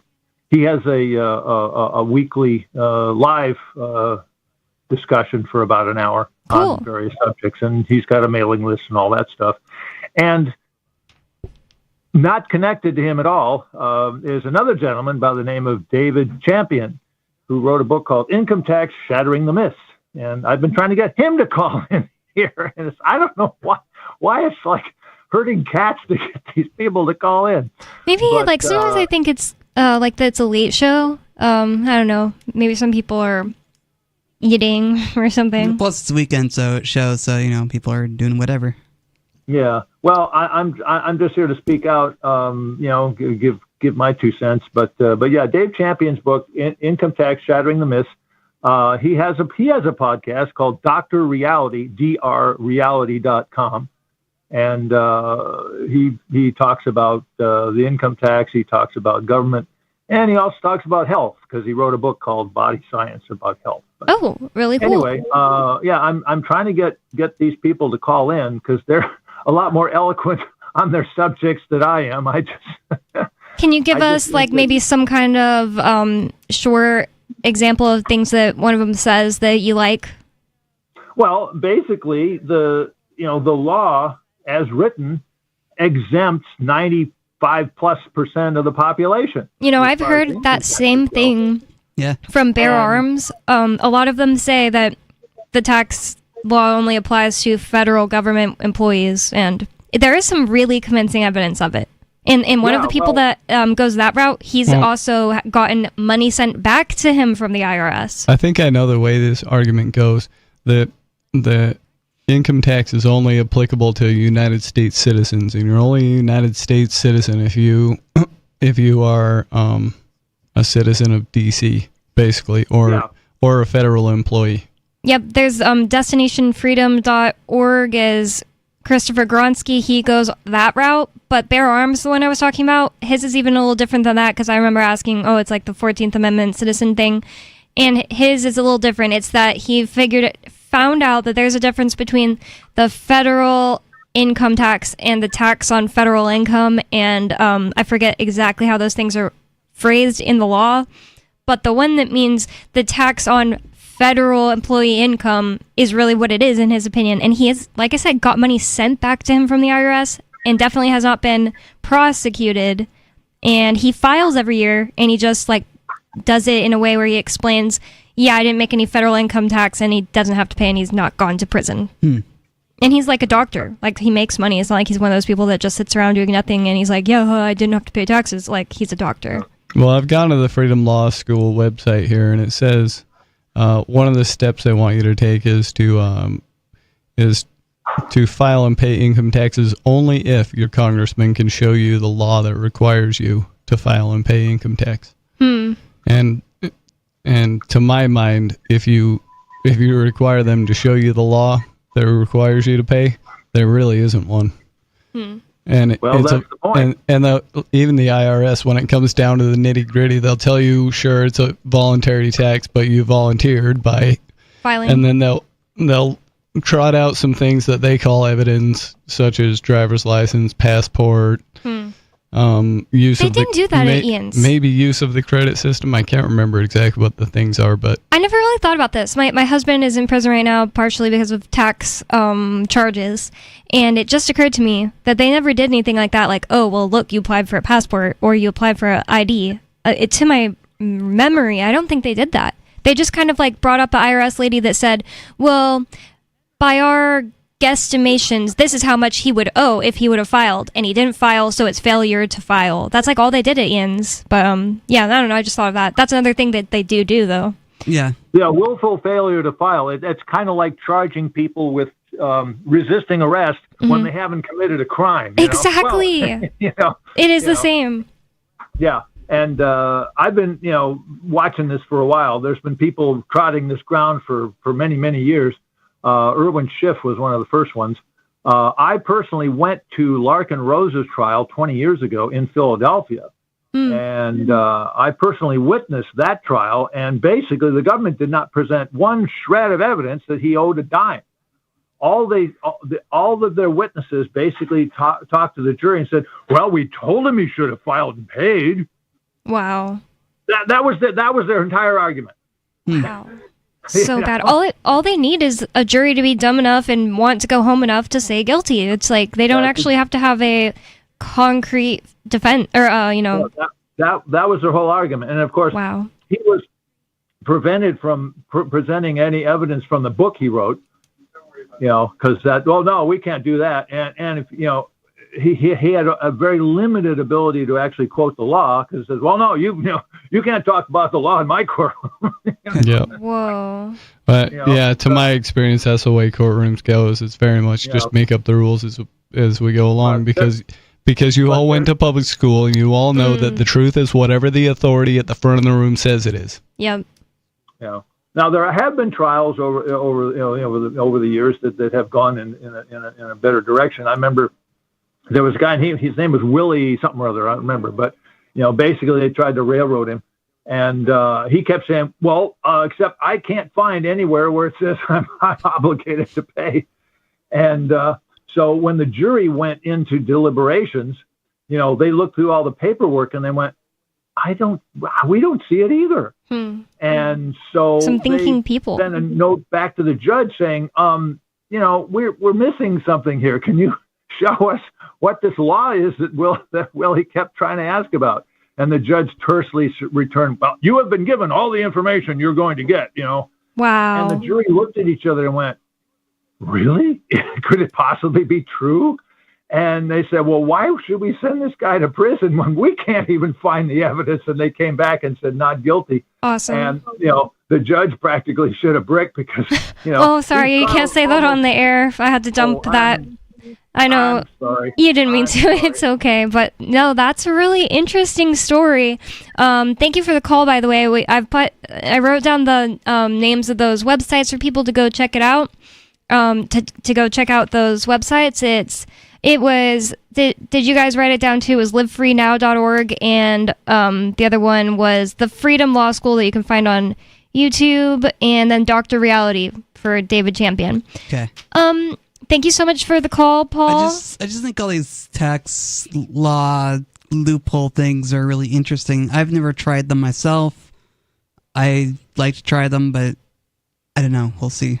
Well, there's a lot of things about tax law that people don't know. Like, people think you're required to file every year, but they only require you to file if they figure that you owe them money. Otherwise, they don't care if you file. Yeah, I've convinced plenty of my friends to not file, who it didn't seem like they were going to have to owe the government money, like just people who have like little like kind of jobs just to get by type of people. I've convinced 3 people not to file, so I'm kind of proud of that. And you can skip filing and you can back file for up to 3 years. So we have another caller on the line, Jet, somewhere in the West. Jet, you're on Free Talk Live. What's on your mind? Well, I just happened to tune in and heard you talking about taxes, and that's one of my favorite topics. There's a movie you might recall. It's called Freedom to Fascism. Larkin Rose had put out CDs way back when. I distributed a bunch of them called the 841 Argument, which essentially outlines that by the tax code, there are only about 5 or 6 entities that are required. And that is non-resident aliens, foreign corporations, agents of corporations, contractors of the federal government, employees of the federal government, and protectorate states. And the reasoning for that is that taxation under the Constitution can only exist in 2 forms. One is as an excise tax, and one is as an apportionment tax. An apportionment meaning that everyone pays the same. The excise tax is a tax upon a privilege, and of course, we can probably all agree that earning a living is not a privilege. Yeah. It's a right. But they kind of say that they can tax those groups you listed because they have like privileges from being like kind of given favor from the government. Is that what it is? Like they get to use the government's like. Yes. It's a privilege to work for the government. It's a privilege to be a protectorate of the U.S. government. It's a privilege to be a contractor to the government. So that's how they're getting away with that nonsense. But what I like to do, anybody brings up the concept of taxation, I simply ask them a question: can you show me any obligation whatsoever? This sounds like that worked in that that trial that the guy just told us about. Yes, but mostly it doesn't work because people live in a willful ignorance, and if brought into a jury situation, they're simply wrestling with this in their mind, but they end up typically resolving it by saying, well, if I have to pay, then he has to pay. and if he didn't file, then obviously he's guilty of willfully not filing. But what they don't understand in that particular case is that a willful failure to file has to have three essential elements. Number one, the obligation to file. Number two, the understanding that you are obligated to file. And then, of course, three, your willful failure to file. But the average citizen is not going to be able to experience that kind of logic to be able to follow that through by saying, well, first of all, the very crux of the matter is there an obligation? And, of course, there's no obligation because think about this. How can someone just magically obligate you to a debt?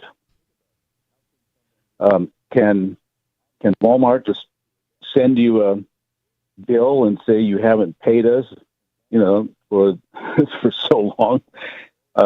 It just bothers me. And of course, I'm not bragging about this, but the fact is that once I discovered many of these things, well over 40 years ago, I just stopped playing the game. Now, one thing to note, there are a couple of different types of people who are,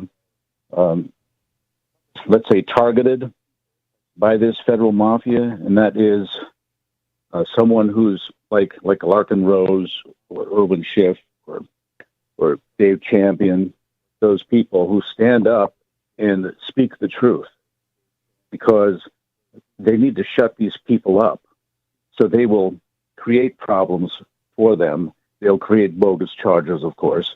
Mm-hmm. Now, the other type of person is someone who has a great deal of assets, someone who has not contributed to the mafia, but yet they have assets that the mafia can go over and go after. Yep.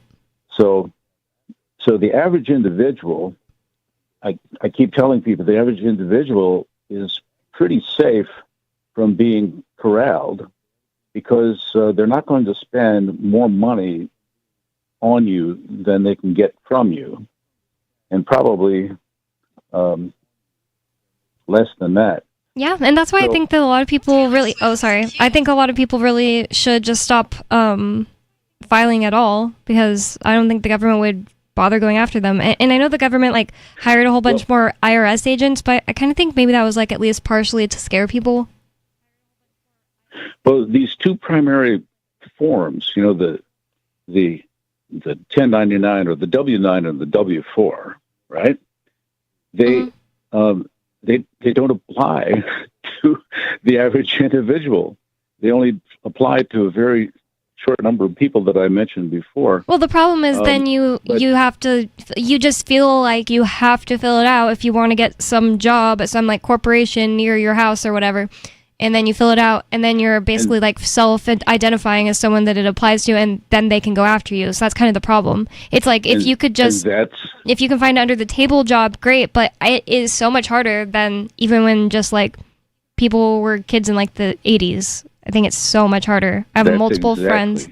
Yeah, I think the government's just encroaching so much more all the time, and I'm not saying it's impossible. Obviously, it's possible. I think that... Well, there's this one facet. That's how the whole system works. Okay, these people in this thing we call the government, I call them the federal mafia, they put pressure on the businesses who then put pressure on the individual. And they had to cut down on how many small businesses there are, and they did that so well during COVID. Because if you're just a small business and you don't rely on most of your a bunch of help coming from the federal government or something, then you were less easy to control. So they didn't want that. Plus, people could make wealth for themselves and their family if they were able to just have a business. So they were no, we're gonna get rid of that. In Texas, one of the only places you could go to grocery shop during COVID was Walmart and H-E-B, which is a huge corporation mostly in Texas. And it was there's no reason that it's safer to go to H-E-B and Walmart than to go to like natural grocers or something else smaller nearby. But nope, those things were closed, and it was so obvious what was happening. They wanted to make it to where people were more dependent on corporations. That's clearly happened so strong, like in the last few years. Sometimes Amazon's the only place I can find a thing, or just the best price. It doesn't make sense to go anywhere else. This movie I mentioned, Freedom to Fascism, in there are 2 IRS agents who were offered, or let's say this one group put out this, what would you call it, an incentive to show that there was any obligation, and they offered a $50,000 reward. And of course, these 2 IRS agents said, this is going to be easy. So they went about their investigation, and they found out that there is no obligation for anyone except that privileged group, that are external to the actual U.S. And, of course, they ended up getting fired and prosecuted and all kinds of good stuff. Just for saying that? Just for bringing out the truth. They discovered that. There was no, So that's a very interesting movie, and if most people watch it, they'll probably get really angry, but it's been out since, 2004, something like that. Freedom to Fascism. But Freedom to Fascism, and of course, Larkin Rose got prosecuted because he stood on the Hill and proclaimed the truth, and showed that, in Section 841, I think Title 18, 841, they're the only people who are obligated are the ones that I mentioned before. And it's the people who are living in fear. I was talking to this one lady at the bank, and somehow we got around to the taxation thing. And I said, well, so what motivates you to pay these taxes on your income? Because it doesn't make any sense that earning an income is a privilege. Well, if I don't, I'll go to jail. And this is what most people are living in: fear. And that's how the mafia works. The mafia says, "Give us your money, or we will hurt you." That's what a mafia does. Mm-hmm. And this is not the land of the free, home of the brave. It's the land of the, they say the land of the fee, home of the slave. It's a real interesting concept, the idea that somehow a small group of people can so hogwash the rest of us into thinking that this is an obligation that we must do. But it doesn't make any sense at all to the idea that you force someone to give you money. Just, I don't know. Take a look at all these different things, and it'll give you the same conclusion that it's just all a sham, a scam, and but they have guns. That's the only reason people pay attention to these other people. Yep. Is they have guns, they have violence, and they're willing to use them against you and me if we. Yep, the government gets to choose who they prosecute. The prosecutors get to choose who they prosecute. It's clearly like court isn't just something that is super objective. If you do X or Y happens to you, and they're just going to be as fair as possible, and they're not on any one side or the other. No, that's not the case. It's completely rigged against you as soon as you are in the system. And even your defense attorney works for them. Yep, even your defense attorney has sworn to protect them, and it's just not fair. I love that it's home of the land of the fee. Land of the fee, home of the slave. Yes. So 603-283-6160. It's Free Talk Live. More coming up. Don't go anywhere. It's Free Talk Live. This hour of Free Talk Live is brought to you by Dash Digital Cash. Dash is the cryptocurrency designed to be used for spending. Rising fees have made Bitcoin useless for purchases, but Dash continues to have fees less than 1 cent per transaction, and its features ensure Dash is undefeated as the most useful cryptocurrency in the marketplace. From a technical standpoint, Dash transactions are irreversible, and its network is protected from 51% attacks by their Chainlocks technology. There's no need to wait for a confirmation before considering a Dash transaction complete, so it's great for merchants. Dash is one of the oldest cryptocurrencies and is widely available on exchanges, including the decentralized Maya protocol, and in multi-crypto wallets. It's easy to get and use Dash. Start by learning more at Dash.org. Big thanks to the Dash DAO for sending us 32 Dash per month to promote Dash on the air. Visit Dash.org to learn about Dash. Dash.org. From Feature Story News in Washington, I'm Kate Fisher. The US wants rights to half of Ukraine's mineral deposits as part of a potential future deal to ensure their security. Ukraine's president is due to meet the leader of Turkey on Tuesday, as US officials are in Saudi Arabia meeting Russian officials. Caroline Malone reports. US Secretary of State Marco Rubio is scheduled to meet face-to-face with Russia's Foreign Minister Sergei Lavrov in Saudi Arabia on Tuesday. It's part of a push to get some agreements to be able to move forward on Ukraine peace talks. Rubio already held meetings with Saudi officials in Riyadh on Monday, with Saudi Arabia also a potential part of negotiations on Gaza and Israel. While US National Security Advisor Mike Waltz and Middle East envoy Steve Witkoff are also due in the Gulf nation for direct Russia talks. In the meantime, Kyiv has rejected an initial offer from the US to give up rights to half its country's mineral wealth, as it doesn't provide enough security guarantees. Powerful storms have battered vast swathes of America's southeast. US President Donald Trump has approved a request for disaster relief funding, but more extreme weather is expected in the days ahead. Benji Hire has more. Torrential rain resulted in severe flooding across several states over the weekend, with Kentucky's Governor Andy Beshear saying it was one of the most serious weather events they've dealt with in at least a decade.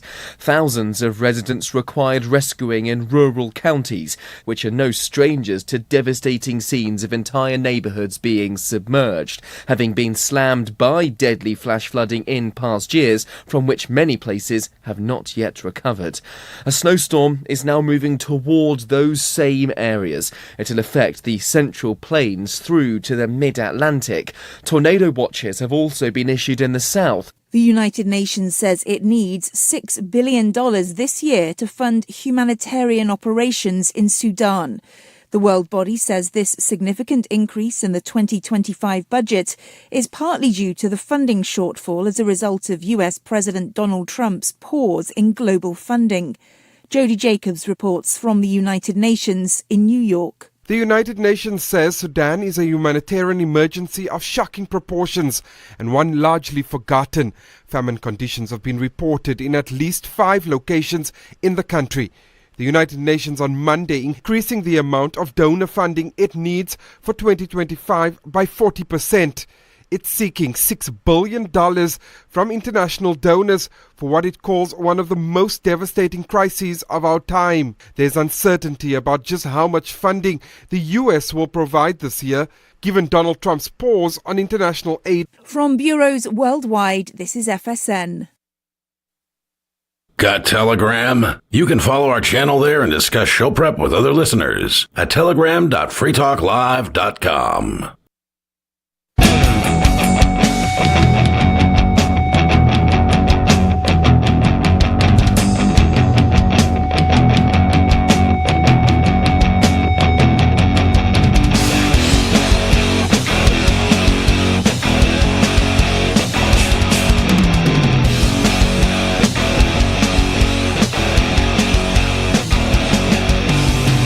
It's Free Talk Live, talk radio that you control, and 603-283-6160 is the phone number. That's 603-283-6160. Free Talk Live is brought to you by LibertyMinded.com. Official Free Talk Live gear like t-shirts and hoodies are available at LibertyMinded.com. Plus, you'll find a unique collection of cool and funny liberty-oriented clothing at LibertyMinded.com. That's LibertyMinded.com. And with you on Free Talk Live tonight, you've got me, Bonnie. Riley. And Stu. And we already have a caller on the line, so let's go to the phones. The point of Free Talk Live is for people to call 603-283-6160 and talk to us about whatever is on their mind. So, Sarah in New Mexico, you're on Free Talk Live. What's on your mind, Sarah? Oh, it's nice to have a live show tonight's live, and yeah. But you know what? I enjoy the repeat shows, the pre-recorded, because I get to really listen to what everybody said like really closely again. So that's really helpful. Oh, Are you sick, Sarah? No, because sometimes when I call in, I kind of miss what the really everything was said. So, but the second time, it really helps me. Are you sick though? That's what Riley asked because you sound kind of different. Yeah, you sound like you've got a cold or something. You know what? I got allergies really bad. Now it's coming inside my lungs. I never had it bad where I coughed before. Oh. But now it's going into my lungs. This is the first year that it happened to me like this, but I'm just trying to survive. Hey, just a word of advice. I don't know if it happens in Albuquerque, but I know in Phoenix you can get this thing they call valley fever, which is a fungal infection in your lungs. So if you can't get this thing on your hand, just don't rule that out. It's easy to take care of, but real hard to catch. I'd go get Zyrtec Just so or you know. something. Something antihistamine. Yeah, Zyrtec or something like that. Yeah, well, I've been taking loratadine and all kinds of sprays, but also it's been going into my lungs. It doesn't really happen all that much, but I don't know. So, but anyway, that's what's going on. But I'm so excited that the mayor's office called me back. About and what? said that they will be installing more speeding cameras. Why are you excited? Why are you excited about speeding cameras, Sarah? She thinks they slow people down. We need it. You know that our drivers have been ranked the worst drivers, and that they actually by me. The insurance company actually rated the drivers from all the crash data. You just can't. But I've been saying that we got the worst drivers, but it's like, every person from where they live, they say they got the worst drivers. Yeah, that's true, but they live there. That is true, but you're also right. I've been to a few places, and I spent maybe a full year in the aggregate in Albuquerque, and I can testify that what Sarah is saying is probably pretty accurate. In New They're Mexico, bad there. the longest I ever stayed in one place in New Mexico. Wait, no, the only place I've ever slept in New Mexico is Albuquerque. And the other thing is just that there's a bunch of drivers with New Mexico plates in San Antonio. And I'm not joking. If I saw one, I don't care if they weren't doing something bad in that moment. I was like, getting away from that person. And I was like, never wrong to do that. But Sarah, is that all you want to call to say, that you're getting more red light cameras? You don't expect them to be vandalized? Well, it's not the red light cameras. Oh. I wish we had those at the intersections. Again, we are ranked the most dangerous intersections. But, we can only do a little at a time. So the people are willing to accept a speeding camera, but never a red light camera, because it gets you for doing 15 wrong things going in the intersection. And Well, the red light cameras are dangerous because they have an incentive to shorten the yellow light time, and it causes more accidents, and that's a problem. With a speeding camera, they're not necessarily dangerous, but they are kind of stupid because people are just going to learn where they are, and they go slow right there, and as soon as they get past the camera, they're right back on the gas. Yeah, pretty much. That is a super good point. I have a feeling that's exactly what's going to happen. But also, there are two sides to this equation, and I wonder if Sarah has ever thought about the other end of it. So she's thinking about the punitive correction for an action she doesn't like, but there's something that causes a city to have the worst drivers. And what is it about your city, Sarah, that's causing that? And I just wonder if she's ever thought of that and how to fix it from that end. What do you think it is, Sarah? What's the problem? Why do you think Albuquerque has the worst? I have some theories. Is that this used to be old Mexico, and it just became a New Mexico.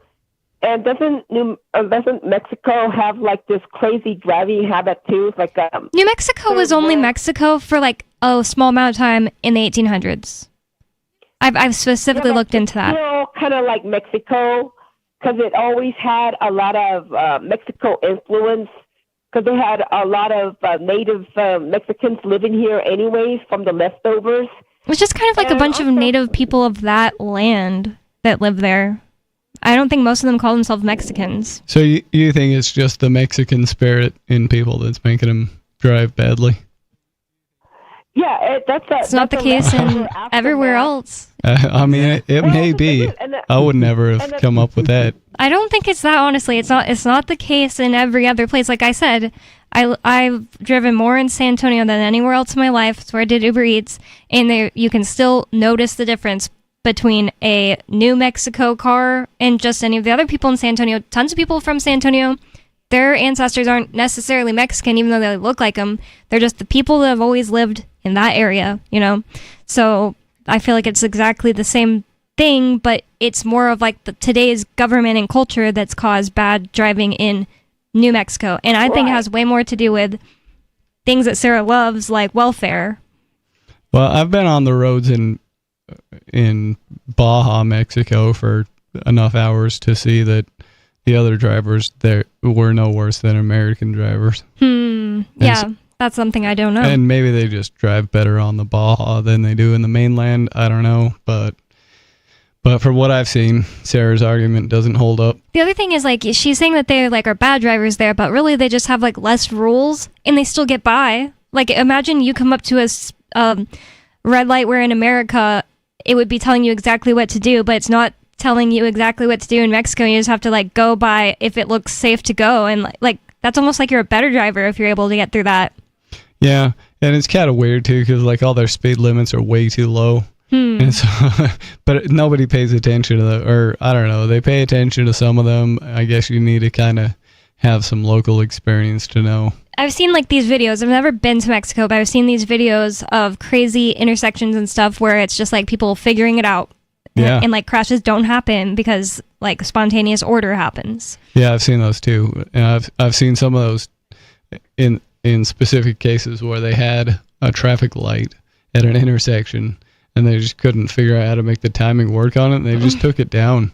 And when people had to figure it out on their own, traffic just seemed to work better anyways. Interesting.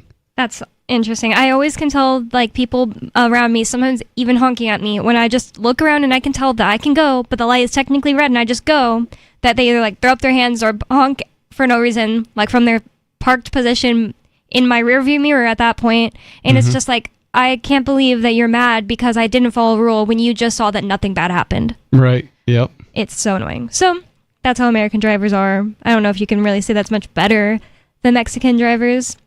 I can't either. I've never driven on the road, so. Well, we do have another caller on the line. Thank you, Sarah, for the call. And it's cool to know that she's actually listening to the reruns. Yeah. Yeah, thanks for listening, Sarah. Let's go to Unscreened Caller. You're on Free Talk Live. What's on your mind? Hello, are you there? Going once, Unscreened Caller? The name here is giving me like... Sorry, I was on mute. Sorry about that. Go ahead. This is Payman Motahede. I'm the president of Freedom Law School, which I created in 1996. Oh, cool. And many of my friends have asked me to call you guys because, about the whole issue of corruption in government, what to do about these. People feel powerless to do something about this evil monster the federal government has become. And I'm an immigrant from Iran, came here at 77 at age 14, and I found this land the free, home of the brave. Cool. Had become land of the meek and the indentured slaves. So after being a Libertarian Party activist in 89, when I became an American citizen for several years, I was taught by some wonderful patriots about income tax and the Federal Reserve, how the Federal Reserve is privately owned, and there's no law requiring the people in 50 states to file and pay federal income taxes.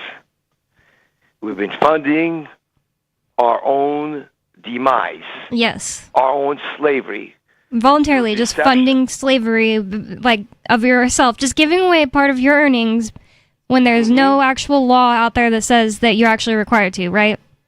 That's right. And I've been so what I started doing at the time, it's been over 30 years since 92, I've been teaching Americans to legally and safely stop paying federal income and payroll taxes. And I've been under criminal and other investigations by the IRS for over 30 years. Right now I'm under investigation. Wow. And I've been teaching Americans about this whole IRS fraud. And more people are waking up, thank goodness.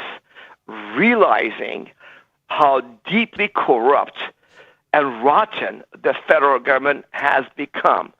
And so I believe we're set for the next stage of this quest for restoring America to its roots of freedom, which is that it took many Americans decades to see how criminal and corrupt the CIA, the FBI, and DOJ, other these alphabet soup agencies are. But what people have are, unfortunately, another brainwashing in their heads that I'm trying to get out of their heads. What's that? There's that IRS is the single universal federal government agency that most everybody's afraid of. And when I tell them, stop filing and paying income tax, you need to see the eyes rolling, color going white, the hearts murmuring like, oh no, not the IRS. I don't want to be a martyr by not filing and paying income taxes. But the fact of the matter is, as corrupt and incompetent as USAID and all these various federal agencies that Elon Musk has been exposing, how only 6% of federal workers work at their job full-time, 40 hours. Oh my God. I didn't hear that. The same goes with the IRS. They are absolutely zero when it comes to non-filers. If you don't file, you'll be joining 80 million or so Americans, according to the IRS, who do not file 1040 income tax confession forms. And people can go and stop the income tax withholding from their paycheck for free, legally and safely, at Freedom Law School's website, freedomlawschool.org. freedomlawschool.org. So we can defund this communist Soviet empire that the federal government has become, and it is literally collapsing from within, just like the Soviet empire. Let me just share something else with you about that. When I talk about the IRS, people say, oh, Urban Schiff, Peter Schiff's dad went to jail, or Wesley Snipes, and all this fear-mongering that successfully they've drummed into American people's heads for decades. But the truth of the matter is, Soviet Union from 1917 to about 1960, a few years after Stalin died, was a brutal, murderous regime. But in the 1960s, a slow process of demise of the Soviet Union started. And I remember, when in the early 80s, the Soviet Union was starting to dissolve, and 91 it broke apart. None of us would believe that would ever happen, that this powerful, corrupt, brutal dictatorship would not fall by foreign attack, but from internally. Wow. And the good news is, the same way the Soviet Union was for over 50 years a brutal regime, then the process of falling apart started within. Same thing goes with the IRS. I have a question for you. Is there a solution that you've found for people, say an employee that likes being an employee but wants to get out of paying the federal income tax? Do you have a way to help them cool the boss down? Because the boss is going to lose their mind as soon as they see that you're not paying federal income tax. I just announced it to you a few minutes ago, guys. All you got to do, go to Freedom Law School's website, the W-4 form that the IRS, we've modified and corrected it because it forced you to a box with all our objections. You can file exempt and give it to your employer, and employer payroll person just processes it. Almost never we have any problems stopping people's income tax being stolen from their paycheck by the employer for free at freedomlawschool.org, which is why I announced it first thing. Okay, cool. And the second thing is, we got to start talking about it. We got to stop being what I call chicken libertarians. Yeah, I agree with you there. Complain. Because I remember back with Dave Nolan, I was the co-founder of the Libertarian Party. We have meetings, and he was a chicken libertarian. Oh. They would actually didn't let me become the county chair because they were chicken libertarians, didn't want to talk about income tax issue. Okay? Because, these other people went to jail, all this stuff. Well, guess what? I am the one leader of the tax truth movement since World War II who's been talking about this stuff for a long time, for decades, been under criminal investigation by the IRS. I've beaten them in their own courts, tax court, federal district court, IRS appeals office, and more. Yet, they never try to put me in prison, never been even indicted, never been put out of business by the IRS, or quit. So, based on results, there's some difference between what I'm doing and also what the IRS is changing. And I'm telling you, if you go to freedomlawschool.org, you'll see proof from the U.S. Treasury auditors that the IRS in 2016 officially, internally, stopped going after Americans who do no longer file 1040 income tax confession forms. And when they told the IRS you need to start going back after non-filers, because if the American people have realized that we're going to leave them alone, we don't file those 1040s, the gig is up. Yeah. We're going to lose the slaves. And guess what the IRS's response was? What?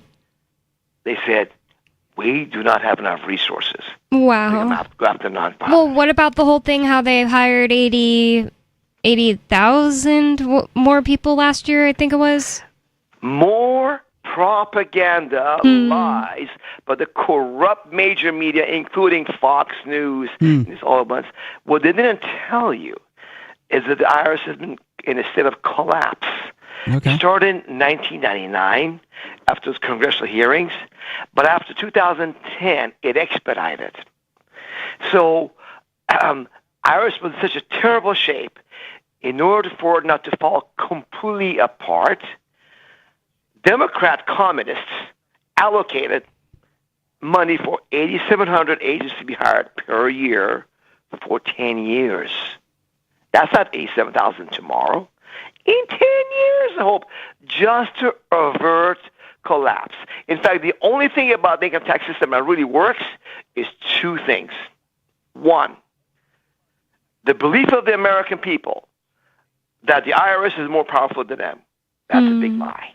Wow.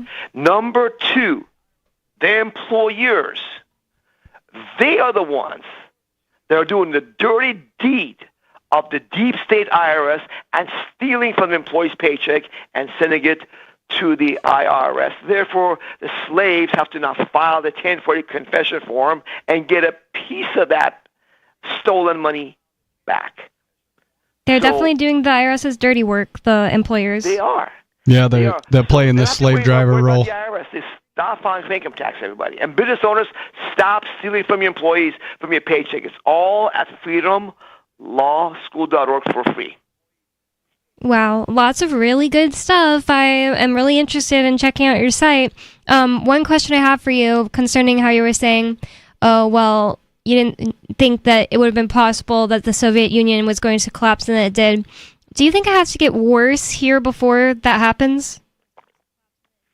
Well, it has, thankfully. I mean, in a way, kind of gotten worse. I mean, people in the tax truth movement known for since 1960s how the Department of Injustice lawyers and the double crooked judges are corrupt. Now they're openly showing you how corrupt the DOJ and the crooked judges are. These independent third branch of government is supposed to be unbiased. They're double crooked. I've seen them personally firsthand. They appoint as communists on the bench. And so all the stuff that Trump had to go through to learn and discover how corrupt and criminal the U.S. government has gone through, I talked about decades ago.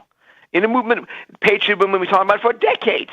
But the American people were asleep like Gulliver. Yep, that's right. They quit reading a long time ago. Yeah, they just federal government, people said, I had no reason not to trust my president. You know, they had no idea how corrupt the major media was, the judges are, the system is. Now I believe with Trump and Elon Musk, they expose them even more.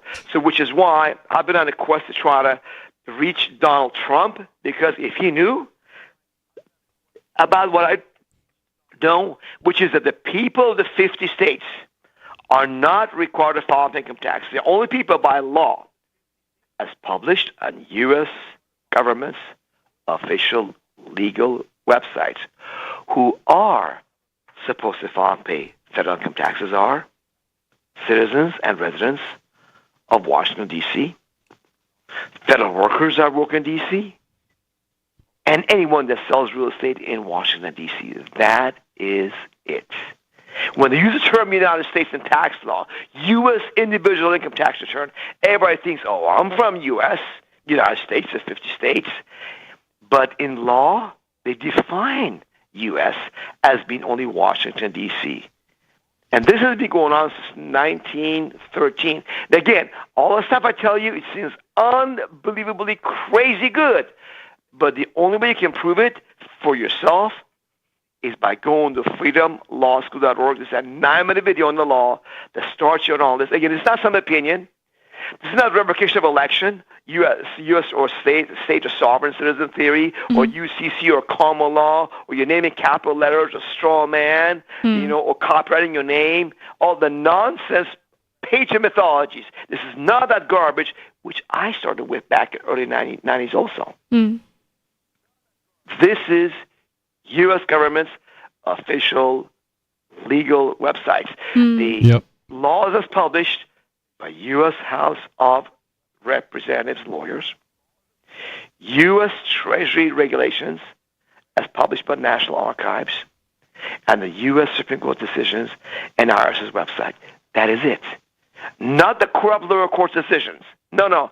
There's some crooked lower court decisions for decades ignored the law and the Constitution. They are a big part of the deep state. But the other good thing we got going on is not just Trump. We have an educated president that I believe is going to be the incredible president since Andrew Jackson, who killed the second bank in the United States. I think it's going to be that consequential, Donald Trump. Yeah, I think Donald Trump might actually be open to the idea of abolishing the federal income tax. Which would be really nice if he does. He does actually need to abolish it. Right, he really just needs to let everybody know they don't need to pay it. I hope that you can reach him. Exactly. Check this out, guys. We have petitions on our website at freedomlawschool.org. Anybody can read, verify with a law quoted attached, and to send the congressman saying, look, I will pay my fair share of taxes if you can show me these petitions on mine are legally wrong. This has been done thousands and thousands of times by our students and others for free. And guess what? You know how many times the congressman have read this to show us we're wrong? None. Exactly. Thank you so much for calling in. We're going into break, but I'm really glad you called in. I'm definitely going to check out the site. And freedomlawschool.org. And people should definitely go sign that petition. More Free Talk Live coming up. Thank you for the call. It's Free Talk Live. Hi, I'm Clint Webb, and I'm running for Senate. I have a short cropped haircut, a pretty enough yet accessible looking wife, and a newborn baby that I've dressed in a suit to prove to you that I mean business. For the last 15 years, I've lived my life in such a bland, uncontroversial, and repressed manner that it's almost unnatural. Why? Because I've been preparing to be your representative since I was a child. Most well-adjusted, sane men would be hesitant to take a job where their decisions would so drastically affect the lives of so many. But not me. I possess a sort of sociopathic narcissism that makes me think that I should be in charge of everyone. But all of that needs to start here at home, in this beautiful state that I've grown to love since I moved here 18 months ago. Together, we can piggyback some of our state's legitimate needs onto my unquenchable lust for self-glorification. And that's a promise.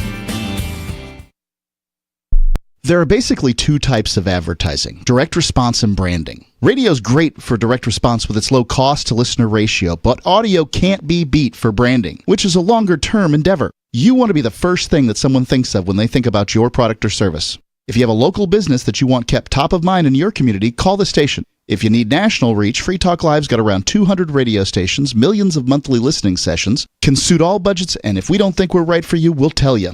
Email me, mark@freetalklive.com. Tired of cancel culture? Sick of mega tech corporations holding an axe over your head? Join the LRN.FM Matrix chat server. It's self-hosted, so no one else can tell us what to do or say. Don't like the existing channels? You can make your own. You can even connect into some of our channels from other Matrix servers. It's federated. For the full LRN.FM Matrix experience, though, you should join our server via the step-by-step instructions at chat.lrn.fm. Chat.lrn.fm. The latest episode of Free Talk Live continues with Hour 3 up next after the news here at listen.freetalklive.com. From Feature Story News in Washington, I'm Kate Fisher. The US wants rights to half of Ukraine's mineral deposits as part of a potential future deal to ensure their security. Ukraine's president is due to meet the leader of Turkey on Tuesday, as US officials are in Saudi Arabia meeting Russian officials. Caroline Malone reports. US Secretary of State Marco Rubio is scheduled to meet face-to-face with Russia's Foreign Minister Sergei Lavrov in Saudi Arabia on Tuesday. It's part of a push to get some agreements to be able to move forward on Ukraine peace talks. Rubio already held meetings with Saudi officials in Riyadh on Monday, with Saudi Arabia also a potential part of negotiations on Gaza and Israel. While US National Security Advisor Mike Waltz and Middle East envoy Steve Witkoff are also due in the Gulf nation for direct Russia talks. In the meantime, Kyiv has rejected an initial offer from the US to give up rights to half its country's mineral wealth, as it doesn't provide enough security guarantees. Powerful storms have battered vast swathes of America's southeast. US President Donald Trump has approved a request for disaster relief funding, but more extreme weather is expected in the days ahead. Benji Hire has more. Torrential rain resulted in severe flooding across several states over the weekend, with Kentucky's Governor Andy Beshear saying it was one of the most serious weather events they've dealt with in at least a decade. Thousands of residents required rescuing in rural counties, which are no strangers to devastating scenes of entire neighbourhoods being submerged, having been slammed by deadly flash flooding in past years, from which many places have not yet recovered. A snowstorm is now moving toward those same areas. It'll affect the Central Plains through to the Mid-Atlantic. Tornado watches have also been issued in the south. The United Nations says it needs $6 billion this year to fund humanitarian operations in Sudan. The World Body says this significant increase in the 2025 budget is partly due to the funding shortfall as a result of US President Donald Trump's pause in global funding. Jody Jacobs reports from the United Nations in New York. The United Nations says Sudan is a humanitarian emergency of shocking proportions and one largely forgotten. Famine conditions have been reported in at least 5 locations in the country. The United Nations on Monday increasing the amount of donor funding it needs for 2025 by 40%. It's seeking $6 billion from international donors for what it calls one of the most devastating crises of our time. There's uncertainty about just how much funding the US will provide this year, given Donald Trump's pause on international aid. From bureaus worldwide, this is FSN. With FSN Spotlight, I'm Simon Marks. Today, the latest from Germany as it enters the final week of its all-important election campaign. Chancellor Olaf Scholz and his main rival in the race, Friedrich Merz of the Christian Democrats, both accused the Trump administration of interfering in Germany's internal affairs after Vice President J.D. Vance launched his scathing attack on Europe at the Munich Security Conference on Friday. He then held a meeting with Alice Weidel, the leader of Alternative for Germany, the far-right party, some of whose elements are being investigated for alleged extremism and neo-Nazi views. Craig Crowther is a correspondent with Germany's external broadcaster Deutsche Welle. Immigration has been the top priority for people in this election, and that has really been intensified this weekend with the intervention of people like J.D. Vance. Both the current Chancellor and the likely next Chancellor, Friedrich Merz, have come out against the US Vice President's excoriating attack. And I think these issues will only intensify over the next week. If we look at the polls, they've been largely stagnant for the past 6 months. So these huge interventions from these public figures have done very little to change the probable outcome. That outcome may disappoint, among others, Elon Musk, who has openly campaigned for the AfD in the election. But the party may even win by losing, as it hopes to prove it is a vibrant force within German politics. With FSN Spotlight, I'm Simon Marks. Our main news again. US Secretary of State Marco Rubio is due to meet his Russian counterpart Sergei Lavrov in Saudi Arabia on Tuesday to discuss how to end the war in Ukraine. Powerful storms have battered vast swathes of America's southeast, and the UN says it needs $6 billion this year to fund humanitarian operations in Sudan. And that's the latest feature story news. Kate Fisher reporting. NASA's recent discovery of water on Mercury has led to speculation among scientists that the planet could potentially sustain an intergalactic space prison housing the universe's worst criminals. Scientists believe that organic compounds found on the planet's surface could be useful for creating an off-world space Australia, where strength is the only law. However, they caution it is too early to say whether or not fights among the space jail's prisoners would be broadcast here on Earth for the entertainment of wealthy gamblers. But NASA's lead researchers do say that Mercury's ability to support human life raises important questions about who the prison guards would be. Perhaps the guards themselves would be space mercenaries, or maybe we'd just use robots. The robots would have guns for hands. Well, obviously. Critics inside NASA caution against funneling too many resources into the Mercury project when it would be so much cooler to build a prison on the moon ruled by clones of the prisoners themselves. Researchers encourage the public to read their findings, which have been released in the form of a graphic novel titled The Mercury Cipher. This is the Onion News Network. Our Matrix server is about as free as internet chat can be. Join the existing rooms or create your own at chat.freetalklive.com.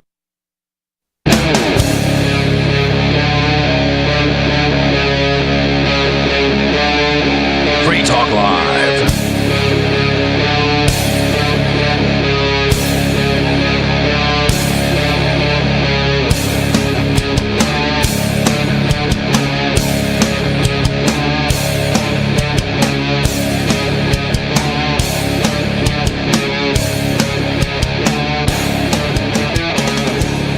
It's Free Talk Live, talk radio that you control, and 603-283-6160 is the phone number. That's 603-283-6160. Some of you have wanted to support Free Talk Live's mission on a monthly basis, but don't want to support Patreon.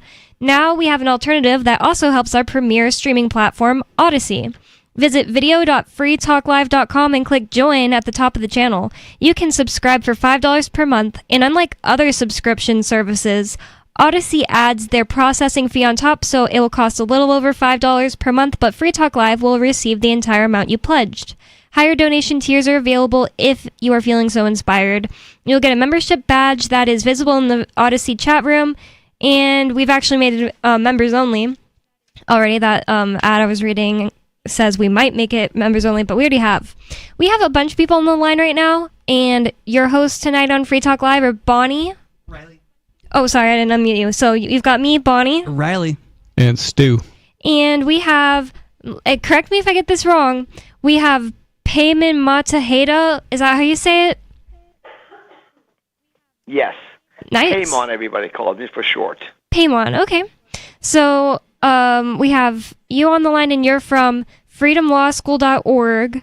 And I had asked if you wanted to stay on the line to talk about more, and you said you have some stuff to blow our minds about the Matrix. Yes.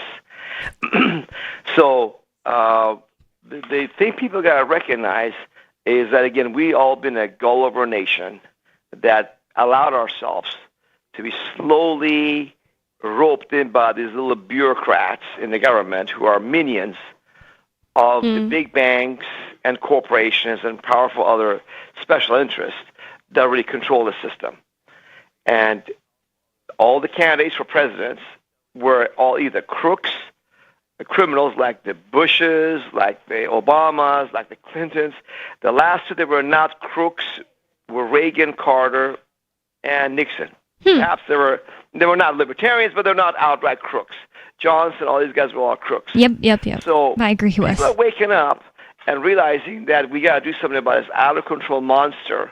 And we have, for a change, a president who's one of us now. He used to be a Democrat. He was the run-of-the-mill, what we call normie. A normal person that lives his life, has a job or business, watches sports on weekends perhaps, does some things with family, vacation, boating, fishing, hunting, whatever, and thought, the system is not great, but it's not really, we are still the greatest country on earth.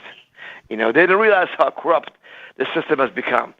So Trump has literally seen how corrupt it is. They try to murder him twice. As you know, they let that Secret Service allow him to be shot the first time for sure. Yeah, that seems pretty obvious at this point. That's very obvious. Anybody who sees. And now we have also a majority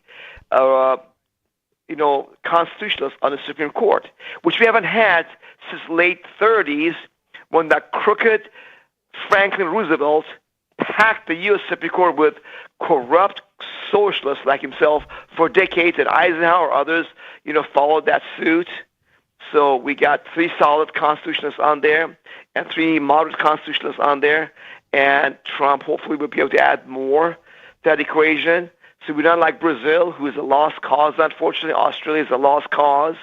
Europe, like England is a lost cause, it seems like, for right now. Yeah, I definitely think that about England and Australia. Yes, exactly, Australia. So I think Australia is property of England. Yeah, well, they're independent countries, technically speaking. They're part of the Commonwealth, but Yeah, just like So I think we can get the country back if American people wake up and stop being the monster that they're wasting your money crazy left and right. The education is there, number one. The law is on your side. You are not from Washington, D.C., therefore you're not legally obligated to file income taxes. That's one. Well, as far as Trump goes, I just have mixed emotions because it feels like there's no possible way that somebody got into the president's seat who isn't one of them, but also at the same time he freed Ross Ulbricht, and why would one of them do that? Do you know about that? Sure, absolutely, because I was a Ron Paul supporter. From way back in 1990s, I had Ron Paul speak twice at my annual Freedom Law School Freedom rallies I did back in Southern California in 2000 and 2005. Really cool. And and I supported Ron Paul. I was one of the biggest supporters of him in California when I lived there, campaigned for him, raised funds for him. I paid people to go out and promote him. I supported Rand Paul also when he ran for president, and when Trump beat him in Florida, I remember back in 2015, I said, I'm going to check out this Trump guy. And found out, okay, he is not a libertarian yet. But the biggest thing about Trump I noticed right there, he is not one of their people. For example, Romney and McCain both ran against Obama, Obango. But they're both crooks. So it doesn't matter who won, Republican or Democrat. They were saying we call them Republicans or Republicans, right? They're the same. For decades, that's what we had.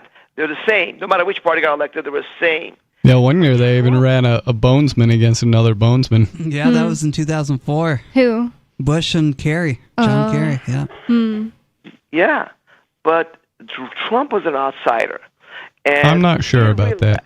That's the key thing about it. Well, that's the thing. It might look like it, but I don't know that we have proof yet. The thing that really just is the only reason I'm questioning it at all is the fact that he freed Ross, because he could easily have. It's a game they're playing, of course. But he could easily have promised that to us and then just not come through. But what would we do about it? He's got to gain supporters one way or another. But that's the thing. Why does he need supporters? At this point, he's won his second presidency and he can't run again. And he's probably going to die, not to be mean, but not too long from now.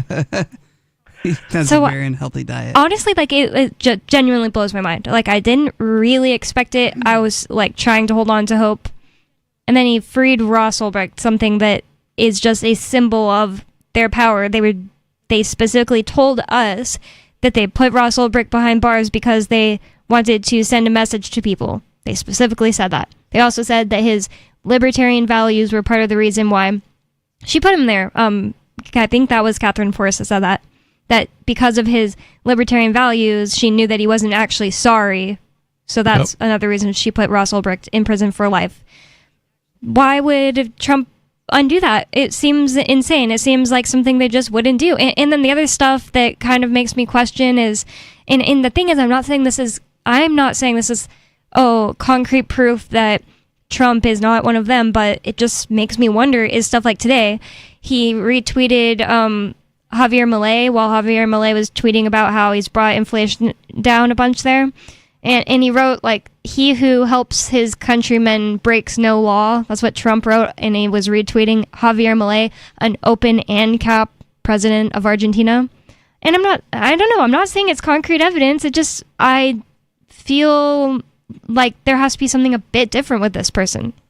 Unless, and I hope I'm wrong about this, but my sneaking suspicion is that they may be setting up to have Trump become some libertarian hero and then drive everything into the ground so they can point at the libertarians and be like, see, there's your new demon. That actually might make sense. And I've been saying that about RFK, because the thing about RFK is he is straight up, like, it's so obvious to me because he goes up there and he says, like, he just does, like, all these, like, sound bites, but he doesn't actually have any kind of, like theory on help that he's, like, actually put out there or anything. And maybe it's just that that's more of, like, my special interest, that I'm, like, clocking little things he does and says that don't add up. Yeah, I got some of those too about him. And that he just wants to, like, make things illegal. So, but with Trump, I feel like it's just, like, slightly different, because he's never said that he has, like, a really, like, moral standards. Like, he said in his Joe Rogan interview right before the election, like, that he would do all kinds of immoral things if it would, like, help him financially. And he said he doesn't blame people for doing that, and he respects them for it. Right. He's a utilitarian more than he is a true libertarian. But my thing is, it feels like he's doing things that, quote unquote, they wouldn't just let some free agent go do. It just blows my mind, you know? Like, especially, like, he didn't just release Ross Ulbricht, he gave him a full pardon, and he wrote that the people who went after him were scum and lunatics, I think it was. Mm-hmm. And he like brought attention to that. Like, he could have just done it very quietly. He, in all caps, wrote basically that Ross Ulbricht should have never been put behind bars, and that the people who did it were scum and lunatics. Well, I think it would be fantastic if Trump turned out,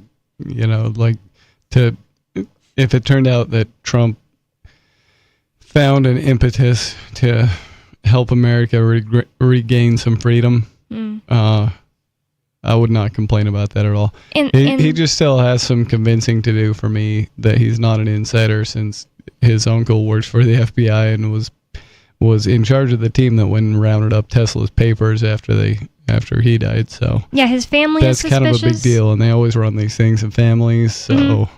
And Musk's family is suspicious to me. I don't really remember why off the top of my head, but there's something like with his mom. But the thing is, like, if there was anybody that I would think that wouldn't be able to be controlled, it'd probably be the richest person in the world, right? And, like, somebody else who's, like, insanely rich on their own right. Because the way that they control, Paimon was saying, that these bureaucrats are all minions. Well, all of their wealth that is, like, pennies compared to people like Trump and Elon Musk comes from backing the policies that these big corporations and banks want, but, like, Trump doesn't need that, and neither does Elon Musk. Well, the Rothschild banking empire is far richer than the richest man in the world, if that makes sense. Yeah. And there's evidence that Trump is beholden to that very empire. Yeah, I've heard of that, where he is in debt in some way to Rothschilds because of the fact that, like, they bailed him out for some kind of, like, Ocean City hotel that was going to go under, right? Yeah, is that what it was? And I didn't want to believe this was true, and so I had to look it up, and it turns out that that Roy Cohn in fact is a Rothschild banker and did in fact bail out Trump. So there's that to deal with also. Have you heard about some of these things, Paimon? Yes, I have. I've checked it out. And I saw a video on this issue. In fact, I think it was on the Gateway Pundit I saw that, perhaps. But what happened is that Trump went to the Libertarian Party, spoke at their national convention, so did RFK, and made a deal with some leaders of the national LP. There's a woman, a libertarian woman, who said it. He said, look, Trump made a deal with us. Angela McArdle. He said that he'll feed Ross, and by doing so, we agreed in the battleground states that Trump needed to make sure he wins, those states who win presidency, we will not promote our own candidate. That's the Libertarian Party woman. I forgot her name. Angela McArdle. Yeah. So and she was very happy. That's what we wanted. We get Ross. We'll be happy. That was a fair deal. So the thing about Trump is this, guys. Even Ron Paul, I don't always agree with him on every single issue perfectly. For example, Ron Paul did not realize 25 years ago how corrupt the judiciary is, the DOJ is. Okay, or the media is. He learned that when he ran for president in 2012. He said, oh, man, the media is biased against them. Yeah. He didn't know how corrupt the system was. Wow. And neither did Trump. Ron Paul was a doctor. Trump was a businessman. I read his book, The Art of the Deal. He published, I think, about maybe 30 years ago, something like that, because I want to know who this man is, like I knew Ron Paul. And by reading that book, you'll get an idea who this man really is. He just was a young man like I went to college. Was not part of the elite. His dad was a successful construction guy. His grandpa was the same. So it was a 3-generation grassroots success story. And he wanted to be part of the elite of New York, but they would not let him in because, as you know, Rothschild and Rockefellers, they own the system, right? So they wouldn't let him into the club, but he became successful, and that's all he wanted to do for decades and decades. And he didn't even want to run for president. And he thought, well, I'll run for president, ran for the Reform Party decades ago. That didn't work. Ran in 2016. American people were sick and tired of the corrupt duopoly of Republican Democrats, right? And then they said, let's go for a third person like Trump. And then Trump went in there, and guess what? Right off the bat, they attacked him. Trump-Russia conspiracy, Ukraine conspiracy, impeachment, you name it, right? Because he was not lock, stock, and own inside crook. Now, I'm an anti-Zionist Jewish born myself. I'm very much against Israel and the atrocities that they do. Oh, wow. And Trump, unfortunately, is a Zionist. That's the one thing I disagree with him strongly. But the one thing that he's got is by experience, he has seen how deeply corrupt the CIA, the FBI, the DOJ, the monsters, heads of the beast besides the Federal Reserve are really. He's a few inches away from Federal Reserve still. That's fine. I believe he's going to get there because Musk has talked about Ron Paul auditing the Federal Reserve. Yes. So I think in the last 4 years he was running, he got a lot of education in the process as well. So we got him. I mean, to have a president like that educated of real life, how corrupt it is, he'd been shot at. I mean, if he was an insider, why would they in Pennsylvania set him up to be assassinated like they did with Kennedy? He's not one of them. He's not a pedophile. Okay? Now, again, he was either like us for decades, LP member, activist, and credentials. No, he wasn't. Absolutely not. But he got educated. Guys, let's give him. If you study the man, you'll see me as a lifelong libertarian since I was in early 80s in my college classes, studying Milton Friedman in economics classes. I was realized I'm a libertarian. No, Ron Paul was Trump was not like me or you guys. But he's been educated. He is one of us now. And the more he goes through this process, his business sense about marketplace of ideas, products, and services. He sees how corrupt it is. By necessity, he becomes a libertarian. Same thing with Musk, same thing with RFK Jr. By necessity, these guys all become libertarian. I mean, when we got now is different than we had in 80s, Republicans and dumb Republicans. Back then, Republicans were a war party, but for small government. Democrats were a party of peace and civil rights, but for socialism. Now it's different. Now, warmonger Dick Cheney and Liz Cheney are 100% with the communist Democrats who are totalitarians. And the populist, libertarian-leaning, by nature, independent, leave me alone, I'll leave you alone, let's get along, has become all with Trump, RFK, Tulsi Gabbard. They all learned the hard way how corrupt the system is. So let's not be, we got to be careful not to stay too much in our own past libertarian bubble thoughts. You know, let's look at this great opportunity we have to take America back. He's talking about no more income tax on Americans and taxing foreigners instead. And let me tell you, that's exactly what Thomas Jefferson said was his biggest accomplishment by the time he ended his presidency. Well, one thing I can say is that it's interesting that he does seem to truly be able to change his mind and listen to people. So if you were able to actually get in a position to have a conversation with him, that'd be really cool. I'd be willing to bet that might actually come to some kind of good conclusion. Is that part of the I didn't look yet, but the petition on your site, does that have to do with that, with getting you to be able to talk to Trump? No, the petition we did 4 years ago, we had people write to congressmen because they make the laws on the income tax about, hey, they're misapplying the law. They're literally misapplying the law to the people of 50 states, which doesn't apply, through propaganda, deception that people believe there's a law requiring people of the 50 states to file an income tax, but there's not. And number two, does that mean even a state income tax? Most states follow the federal income tax law definitions or 1040 form and instructions. In other words, if you're not required to file a federal income tax, you don't have to pay state income tax either.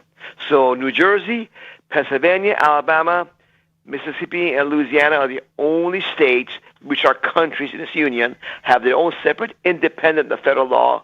State income tax, you got to pay those. The rest, you don't. Which states were those again? The focus is on the federal. Can you tell me which states those were again?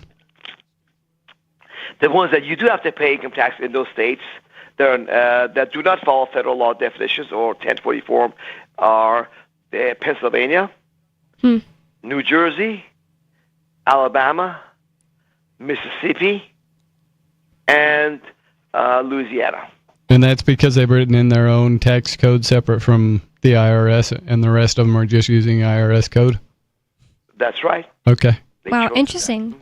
Well, yeah. This is all really interesting. I'm so glad that your friends got you to call in. And the thing is, I can't be convinced 100% that Trump isn't doing something to make us believe that, staging that he almost got shot to then make us, when we're having these conversations, say, well, how could he be, one of them when they tried to shoot him?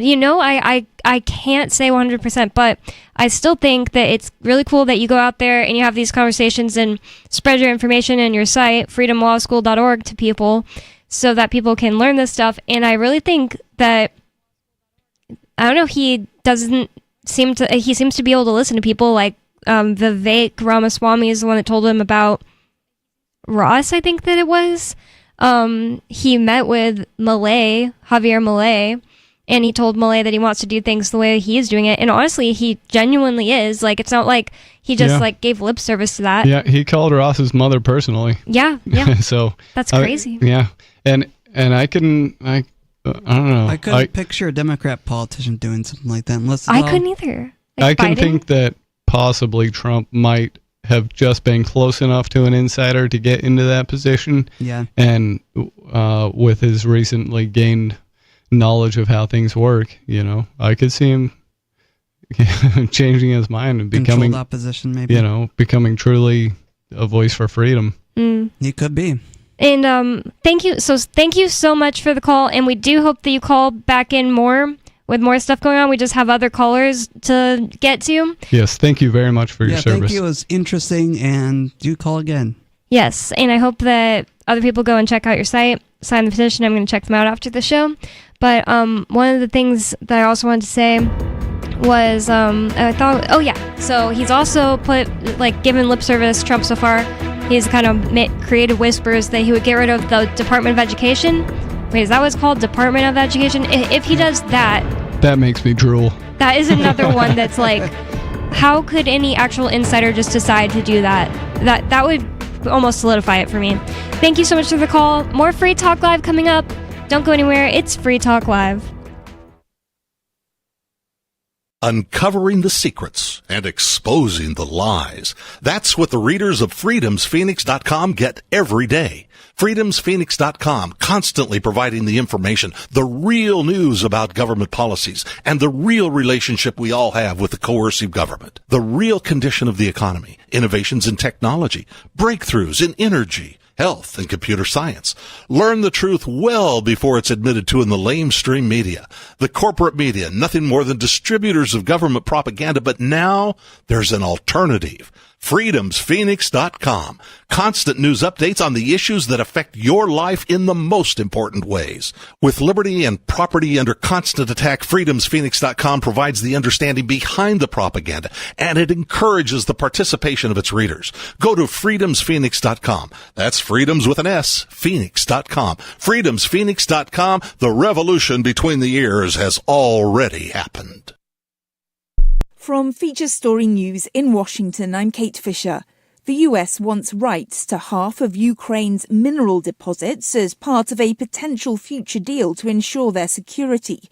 Ukraine's president is due to meet the leader of Turkey on Tuesday, as US officials are in Saudi Arabia meeting Russian officials. Caroline Malone reports. US Secretary of State Marco Rubio is scheduled to meet face-to-face with Russia's Foreign Minister Sergei Lavrov in Saudi Arabia on Tuesday. It's part of a push to get some agreements to be able to move forward on Ukraine peace talks. Rubio already held meetings with Saudi officials in Riyadh on Monday, with Saudi Arabia also a potential part of negotiations on Gaza and Israel. While US National Security Advisor Mike Waltz and Middle East envoy Steve Witkoff are also due in the Gulf nation for direct Russia talks. In the meantime, Kyiv has rejected an initial offer from the US to give up rights to half its country's mineral wealth, as it doesn't provide enough security guarantees. Powerful storms have battered vast swathes of America's southeast. US President Donald Trump has approved a request for disaster relief funding, but more extreme weather is expected in the days ahead. Benji Hire has more. Torrential rain resulted in severe flooding across several states over the weekend, with Kentucky's Governor Andy Beshear saying it was one of the most serious weather events they've dealt with in at least a decade. Thousands of residents required rescuing in rural counties, which are no strangers to devastating scenes of entire neighbourhoods being submerged, having been slammed by deadly flash flooding in past years, from which many places have not yet recovered. A snowstorm is now moving toward those same areas. It'll affect the Central Plains through to the Mid-Atlantic. Tornado watches have also been issued in the south. The United Nations says it needs $6 billion this year to fund humanitarian operations in Sudan. The World Body says this significant increase in the 2025 budget is partly due to the funding shortfall as a result of US President Donald Trump's pause in global funding. Jody Jacobs reports from the United Nations in New York. The United Nations says Sudan is a humanitarian emergency of shocking proportions and one largely forgotten. Famine conditions have been reported in at least 5 locations in the country. The United Nations on Monday increasing the amount of donor funding it needs for 2025 by 40%. It's seeking $6 billion from international donors for what it calls one of the most devastating crises of our time. There's uncertainty about just how much funding the US will provide this year, given Donald Trump's pause on international aid. From bureaus worldwide, this is FSN. You can stick it to the man and big tech. Join our FTL social mastodon at social.freetalklive.com.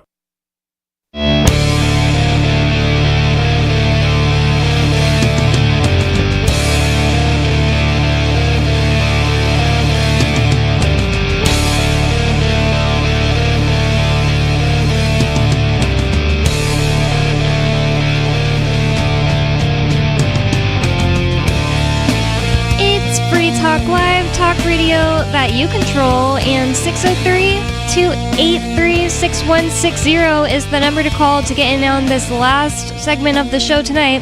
603-283-6160. And are you tired of the oppressive rules and moderation of the big tech social media sites?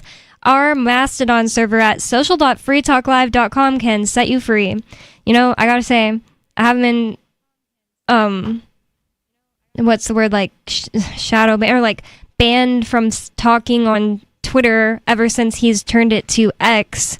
The last time I did, I was actually thinking about this today, was because I called Joe Biden a faggot, but that was like, I can't remember if Elon had bought it yet, but there was like, when he first bought it, he had to take some time to actually, like, I don't know, break up their policy. So I feel like you could probably call Joe Biden a faggot today and not get... Oh, go ahead. Could you call Donald Trump a faggot and get away with it? I don't know, but the other day I said something and then deleted it because I realized that it's his website and he might try to delete my Twitter for saying something that he disagreed with, so I deleted it. So I'm just saying I didn't want to test it. But I'm not going to say what that was. I was about to say it, and then I was like, nope, don't want somebody to send it to him. But the point of this ad is that Mastodon is free, open source, decentralized, and federated. Multiple apps are available for iOS, Android, Windows, Mac, and Linux. social.freetalklive.com. And we already have a caller in line, but with you on Free Talk Live tonight, you've got me, Bonnie. Riley. And Stu. And let's go to the calls. Unscreened caller, you're on Free Talk Live. What's on your mind? Snake oil must be sweet to a gullible libertarian. Yeah, I like snake oil. I like snake oil Yeah, too. obviously you're just gobbling it all up from that Payton guy. So Payman guy. Did you guys ever read the tax code and some of his claims? They're easily... Have you read the whole tax code, dude? No, you haven't. Come on, Skeeter. Tell us Yes, about the tax I've read code. I've read the relevant portions about his Bring it claims, up and which quote are it just to us. obviously false. Bring it up Yeah, and quote okay, it to Title us. Pull it up right now and quote it to Bonnie. us. Okay, Title 26, Section 7701, the definitions of state and United States, right? In the United States, the term United States, when used in a geographical sense, includes only the states and the District of Columbia, right? And what these sovereign citizen frauds will do... Wait, you didn't quote anything. Sorry, I need you to... You were asked to quote something and you just started saying something. What was the quote there? What are you talking about? I just quoted the definition of United States in the tax code, Title 26. Okay, repeat the quote because you started like talking about it, so I don't know what is literally said. The definition of United States, when used in a geographical sense, includes only the states and the District of Columbia. Does that translate to the When District used of in the Columbia geographical sense, I don't know. Maybe it's not always used in the geographical sense. It's just like you can pull up these tiny little pieces of things and make all kinds of little claims. But this man is telling us that he's been doing this since 1996, I think he said, and that he hasn't had anybody go to prison. Yeah, just like Owen Schiff and Wesley Snipes. No, because they went to prison. It's literally not just like that. And guess what? Some of his... You're acting like Wesley Snipes did the same exact thing as him. Like Wesley Snipes went to his website and did his exact way to do it. He should be so Ian should be able to use his defense to overturn his tax evasion case. That's not how you don't just overturn things by saying something. Hey, well, I think this, and then a judge just goes, you know what, you're right. Let me overturn it. You know how it works. Yeah, you can. That's how. No, you can't. That's not how it works. Point to a technical rule, right? That's not how it works. His lawyers have to the court system, have you? These are technical arguments, right? Everybody thinks that when you get in trouble, you can just be like, let me just explain this to the judge, and that's not how it works. No. Let me. Okay, you don't know what you're talking about, so there's just no point. Like, if you're gonna say things like, "Well, Wesley Snipes went to prison," yeah, Wesley Snipes went to prison. Do you think he went to freedomlawschool.org and did all the things he did or says, and then went to prison? No, that's literally not how it works. So, boring conversation. It's always the same stuff with Skeeter. If you haven't listened before, it's always just he wants to disagree with us, but isn't very good at even explaining himself why. And it's like I gave up gave a little let him give his quote, and then I said, okay, well, it says in the geographical sense, like maybe that makes the definition different than what Paimon is saying, but he doesn't have any answers to that. You know? It's like, in the geographical sense isn't what I would think of with the other parts of the, like, relevant parts of the law that he was talking about.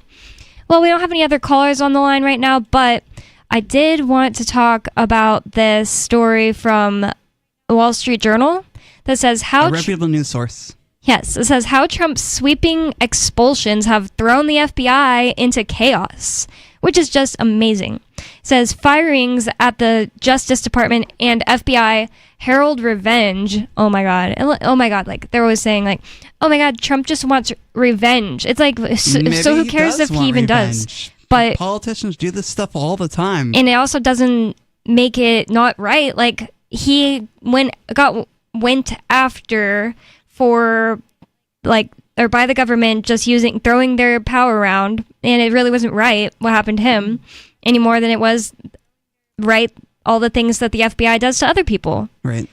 They almost never do anything right. So this is raiding from your house, for instance. Yes, multiple times. So this is from Wall Street Journal. It says a half a dozen of the most senior officials at the Federal Bureau of Investigation gathered at headquarters last week to hear an urgent directive from the Trump administration. One official had been a lead investigator in the 9/11 attacks. Another ran the investigation into the attempted assassination of President Trump last summer. They all waited for Brian Driscoll, the FBI acting director. Driscoll arrived from a tense meeting with Emil Bove, the Trump-appointed second-in-command at the Justice Department. Bove told him to deliver an ultimatum to the senior officials. Resign by Monday or be fired. Wow, I had not heard this. They had 4 days to decide. We tried to stop this, Driscoll told the group. 2 weeks into Trump's second term, the president and his team have moved quickly. Wait, 2 weeks in? Hasn't it been more than that? So this article is from February 5th. I guess that was just 2 weeks. Wow. Yeah. So 2 weeks into, it just feels like so much has happened that, I mean, now is the 15th, so it's 10 days later, but seriously, it's only 3 weeks. It does feel like a lot has happened since Humpty Trumpty got elected. It feels like a lot. So it says 2 weeks into Trump's second term, the president and his team have moved quickly to gut aid programs. It's so stupid because they're not aid programs just because they're part of USAID. Yeah, like, that's not aid. It doesn't stand for aid. That's American infrastructure development. Thank you. Okay, I was about to Google it. I knew it wasn't aid and I had seen it before, but one thing is, like, the government keeps reporting it as USAID, and before recent years, they always called it USAID, I heard. So, because it's supposed to stand for USAID, and it's not aid programs.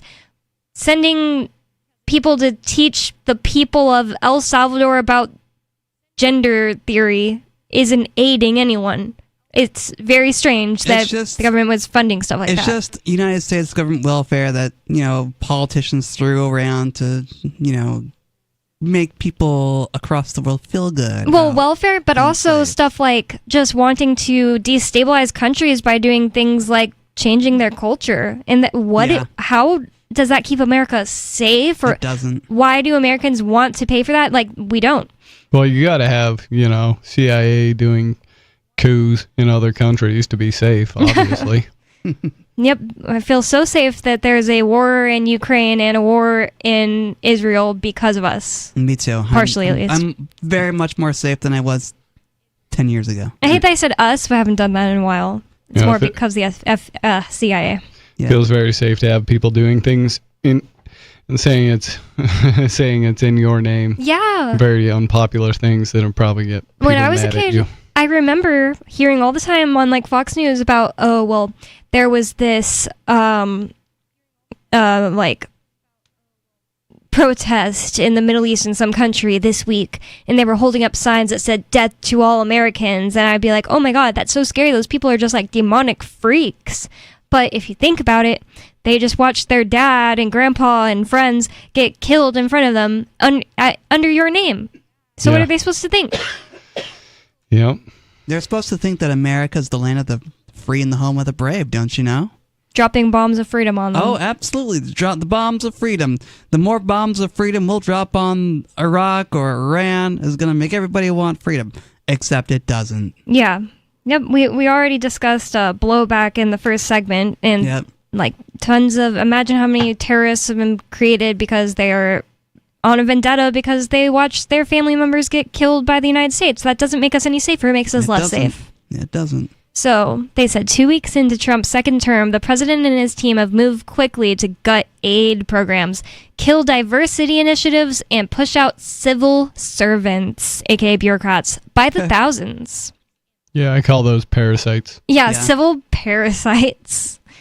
So, at the Justice Department and FBI, the expulsions have been swift and far-reaching, targeting investigators and prosecutors involved in the Trump probe. See, they're trying to make it seem like, oh, he's just, they're just getting started with that. Right, but they're trying to make it look like, oh, well, this is just him being like a narcissistic freak, or like even doing something illegal, maybe, but this is good. No matter what things these investigators have been involved in, the FBI is so corrupt and they're liars and freaks and thieves, and they totally deserve to get their special badges taken away from them. Yeah, they're out. All of them. They're out stirring up trouble just so they'll have a job to do. Yep. Just so they have something to stop. Making so retarded kids make deals with, what they think are terrorist organizations. Oh, wow, we're so safe because the FBI spends their time doing that. Yeah, they always use retarded people or borderline retarded people. Yep. Or borderline schizophrenics to, commit genocide. All of the people at January 6th who were encouraging it, literally all the people who did the Gretchen Whitmer kidnapping, FBI. Yeah, it was like the overwhelming all but majority one, maybe, of them. something like that. They had 5,000 FBI agents investigating the J6 people. Whoa! Like it was like 39% of the FBI department was assigned to investigating J6 people. So stupid.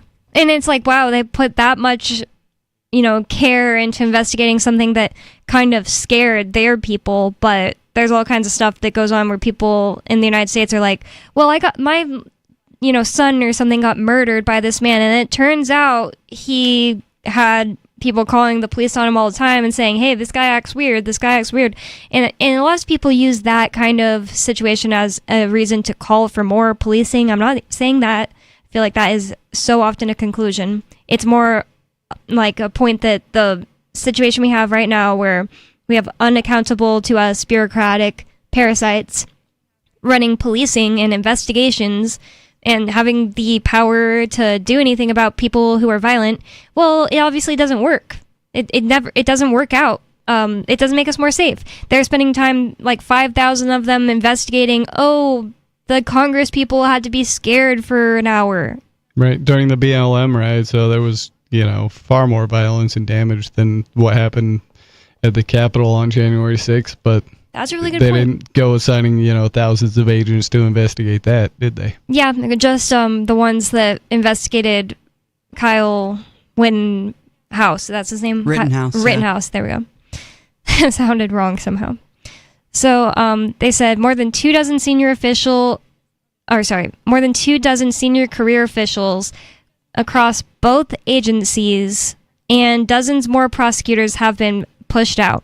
The Trump administration has set about compiling lists of thousands of others that will review, sparking fears that many more could be fired. Oh, excellent. That's awesome. So my question is this. They should live in more fear than us. My question is this for the listeners and maybe you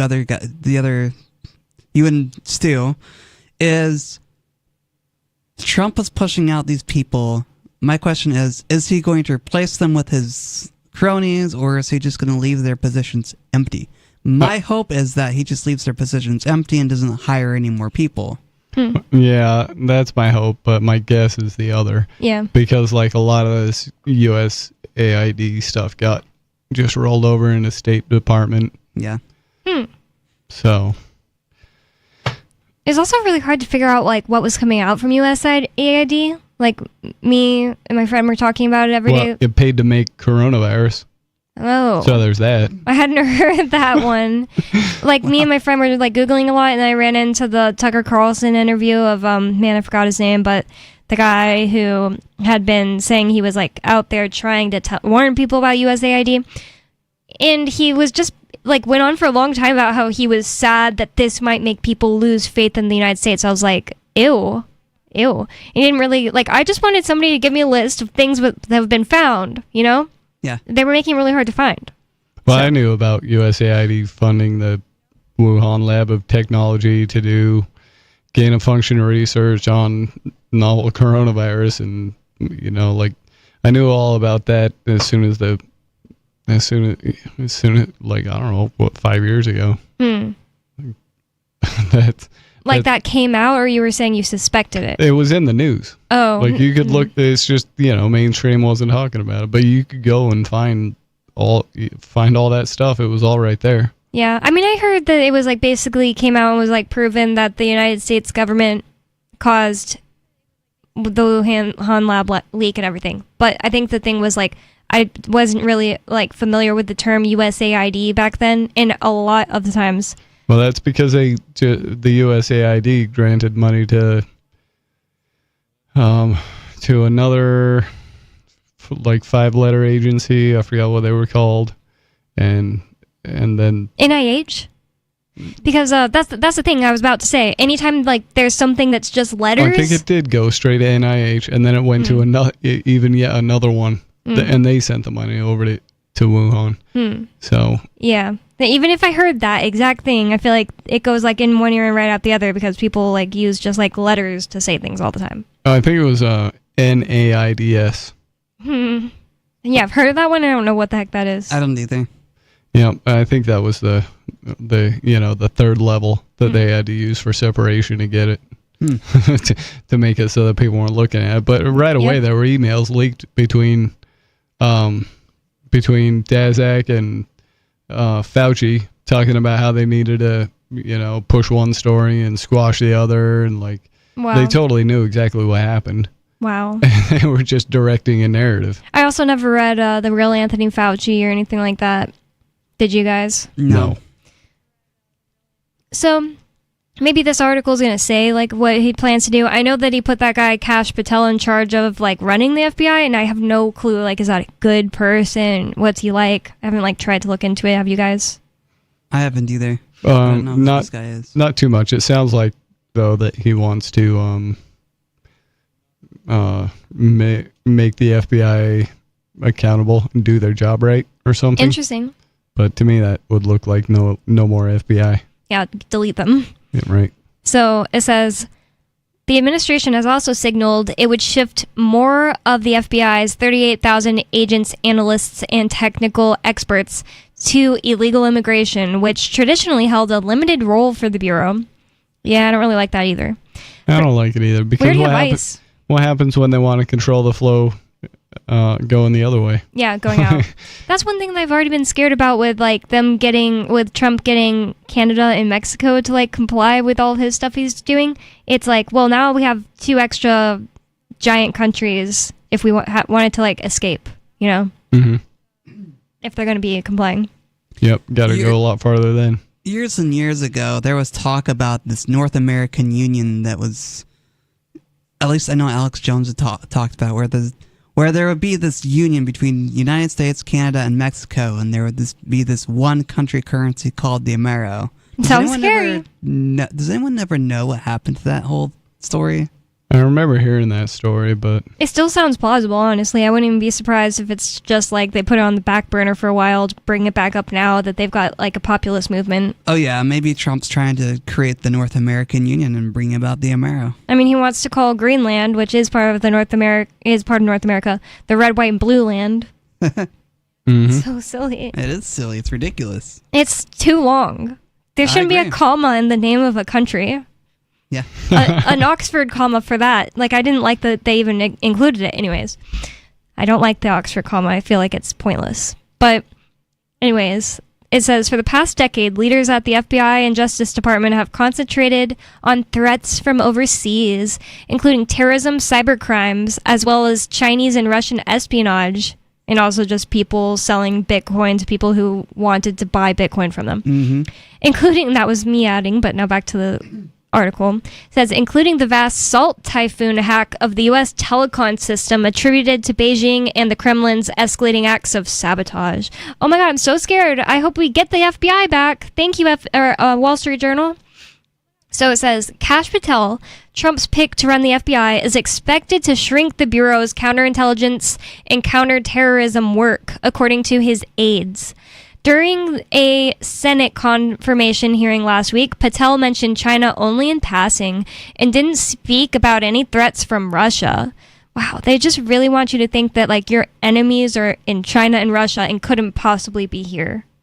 Obviously, they can't trick me that. Like, they've come to my house screaming FBI in my face, but like the average person. Well, the average person doesn't interact with the FBI as a violent gang of thugs breaking into their houses. The FBI to them is the heroes who save America. I hope that more people are starting to realize it's not true. Like, it definitely seems like Republicans are getting that message because the FBI and everybody going after his At least for now they are, because Trump. They're going after their favorite hero. Yeah. And that is a big problem, actually. It's like if Trump does a lot of good stuff and makes the FBI kind of better, it might kind of just give them more legitimacy instead of, like we said, like deleting them. Yeah, that's that was one of the things that worried me right away when I heard about the Department of Government Efficiency, was that I don't really want government to run more efficiently. Yeah. I want it to run less efficiently. Right, you're just going to have more efficient tyranny. That people don't rely on it anymore. It's pretty efficient right now, though, to be fair. Yeah. Well, it's getting more efficient with Trump, that's for sure. If they want to go after you, they just will. Like, if they have a reason to go after you, they just will put it like as many agents on it.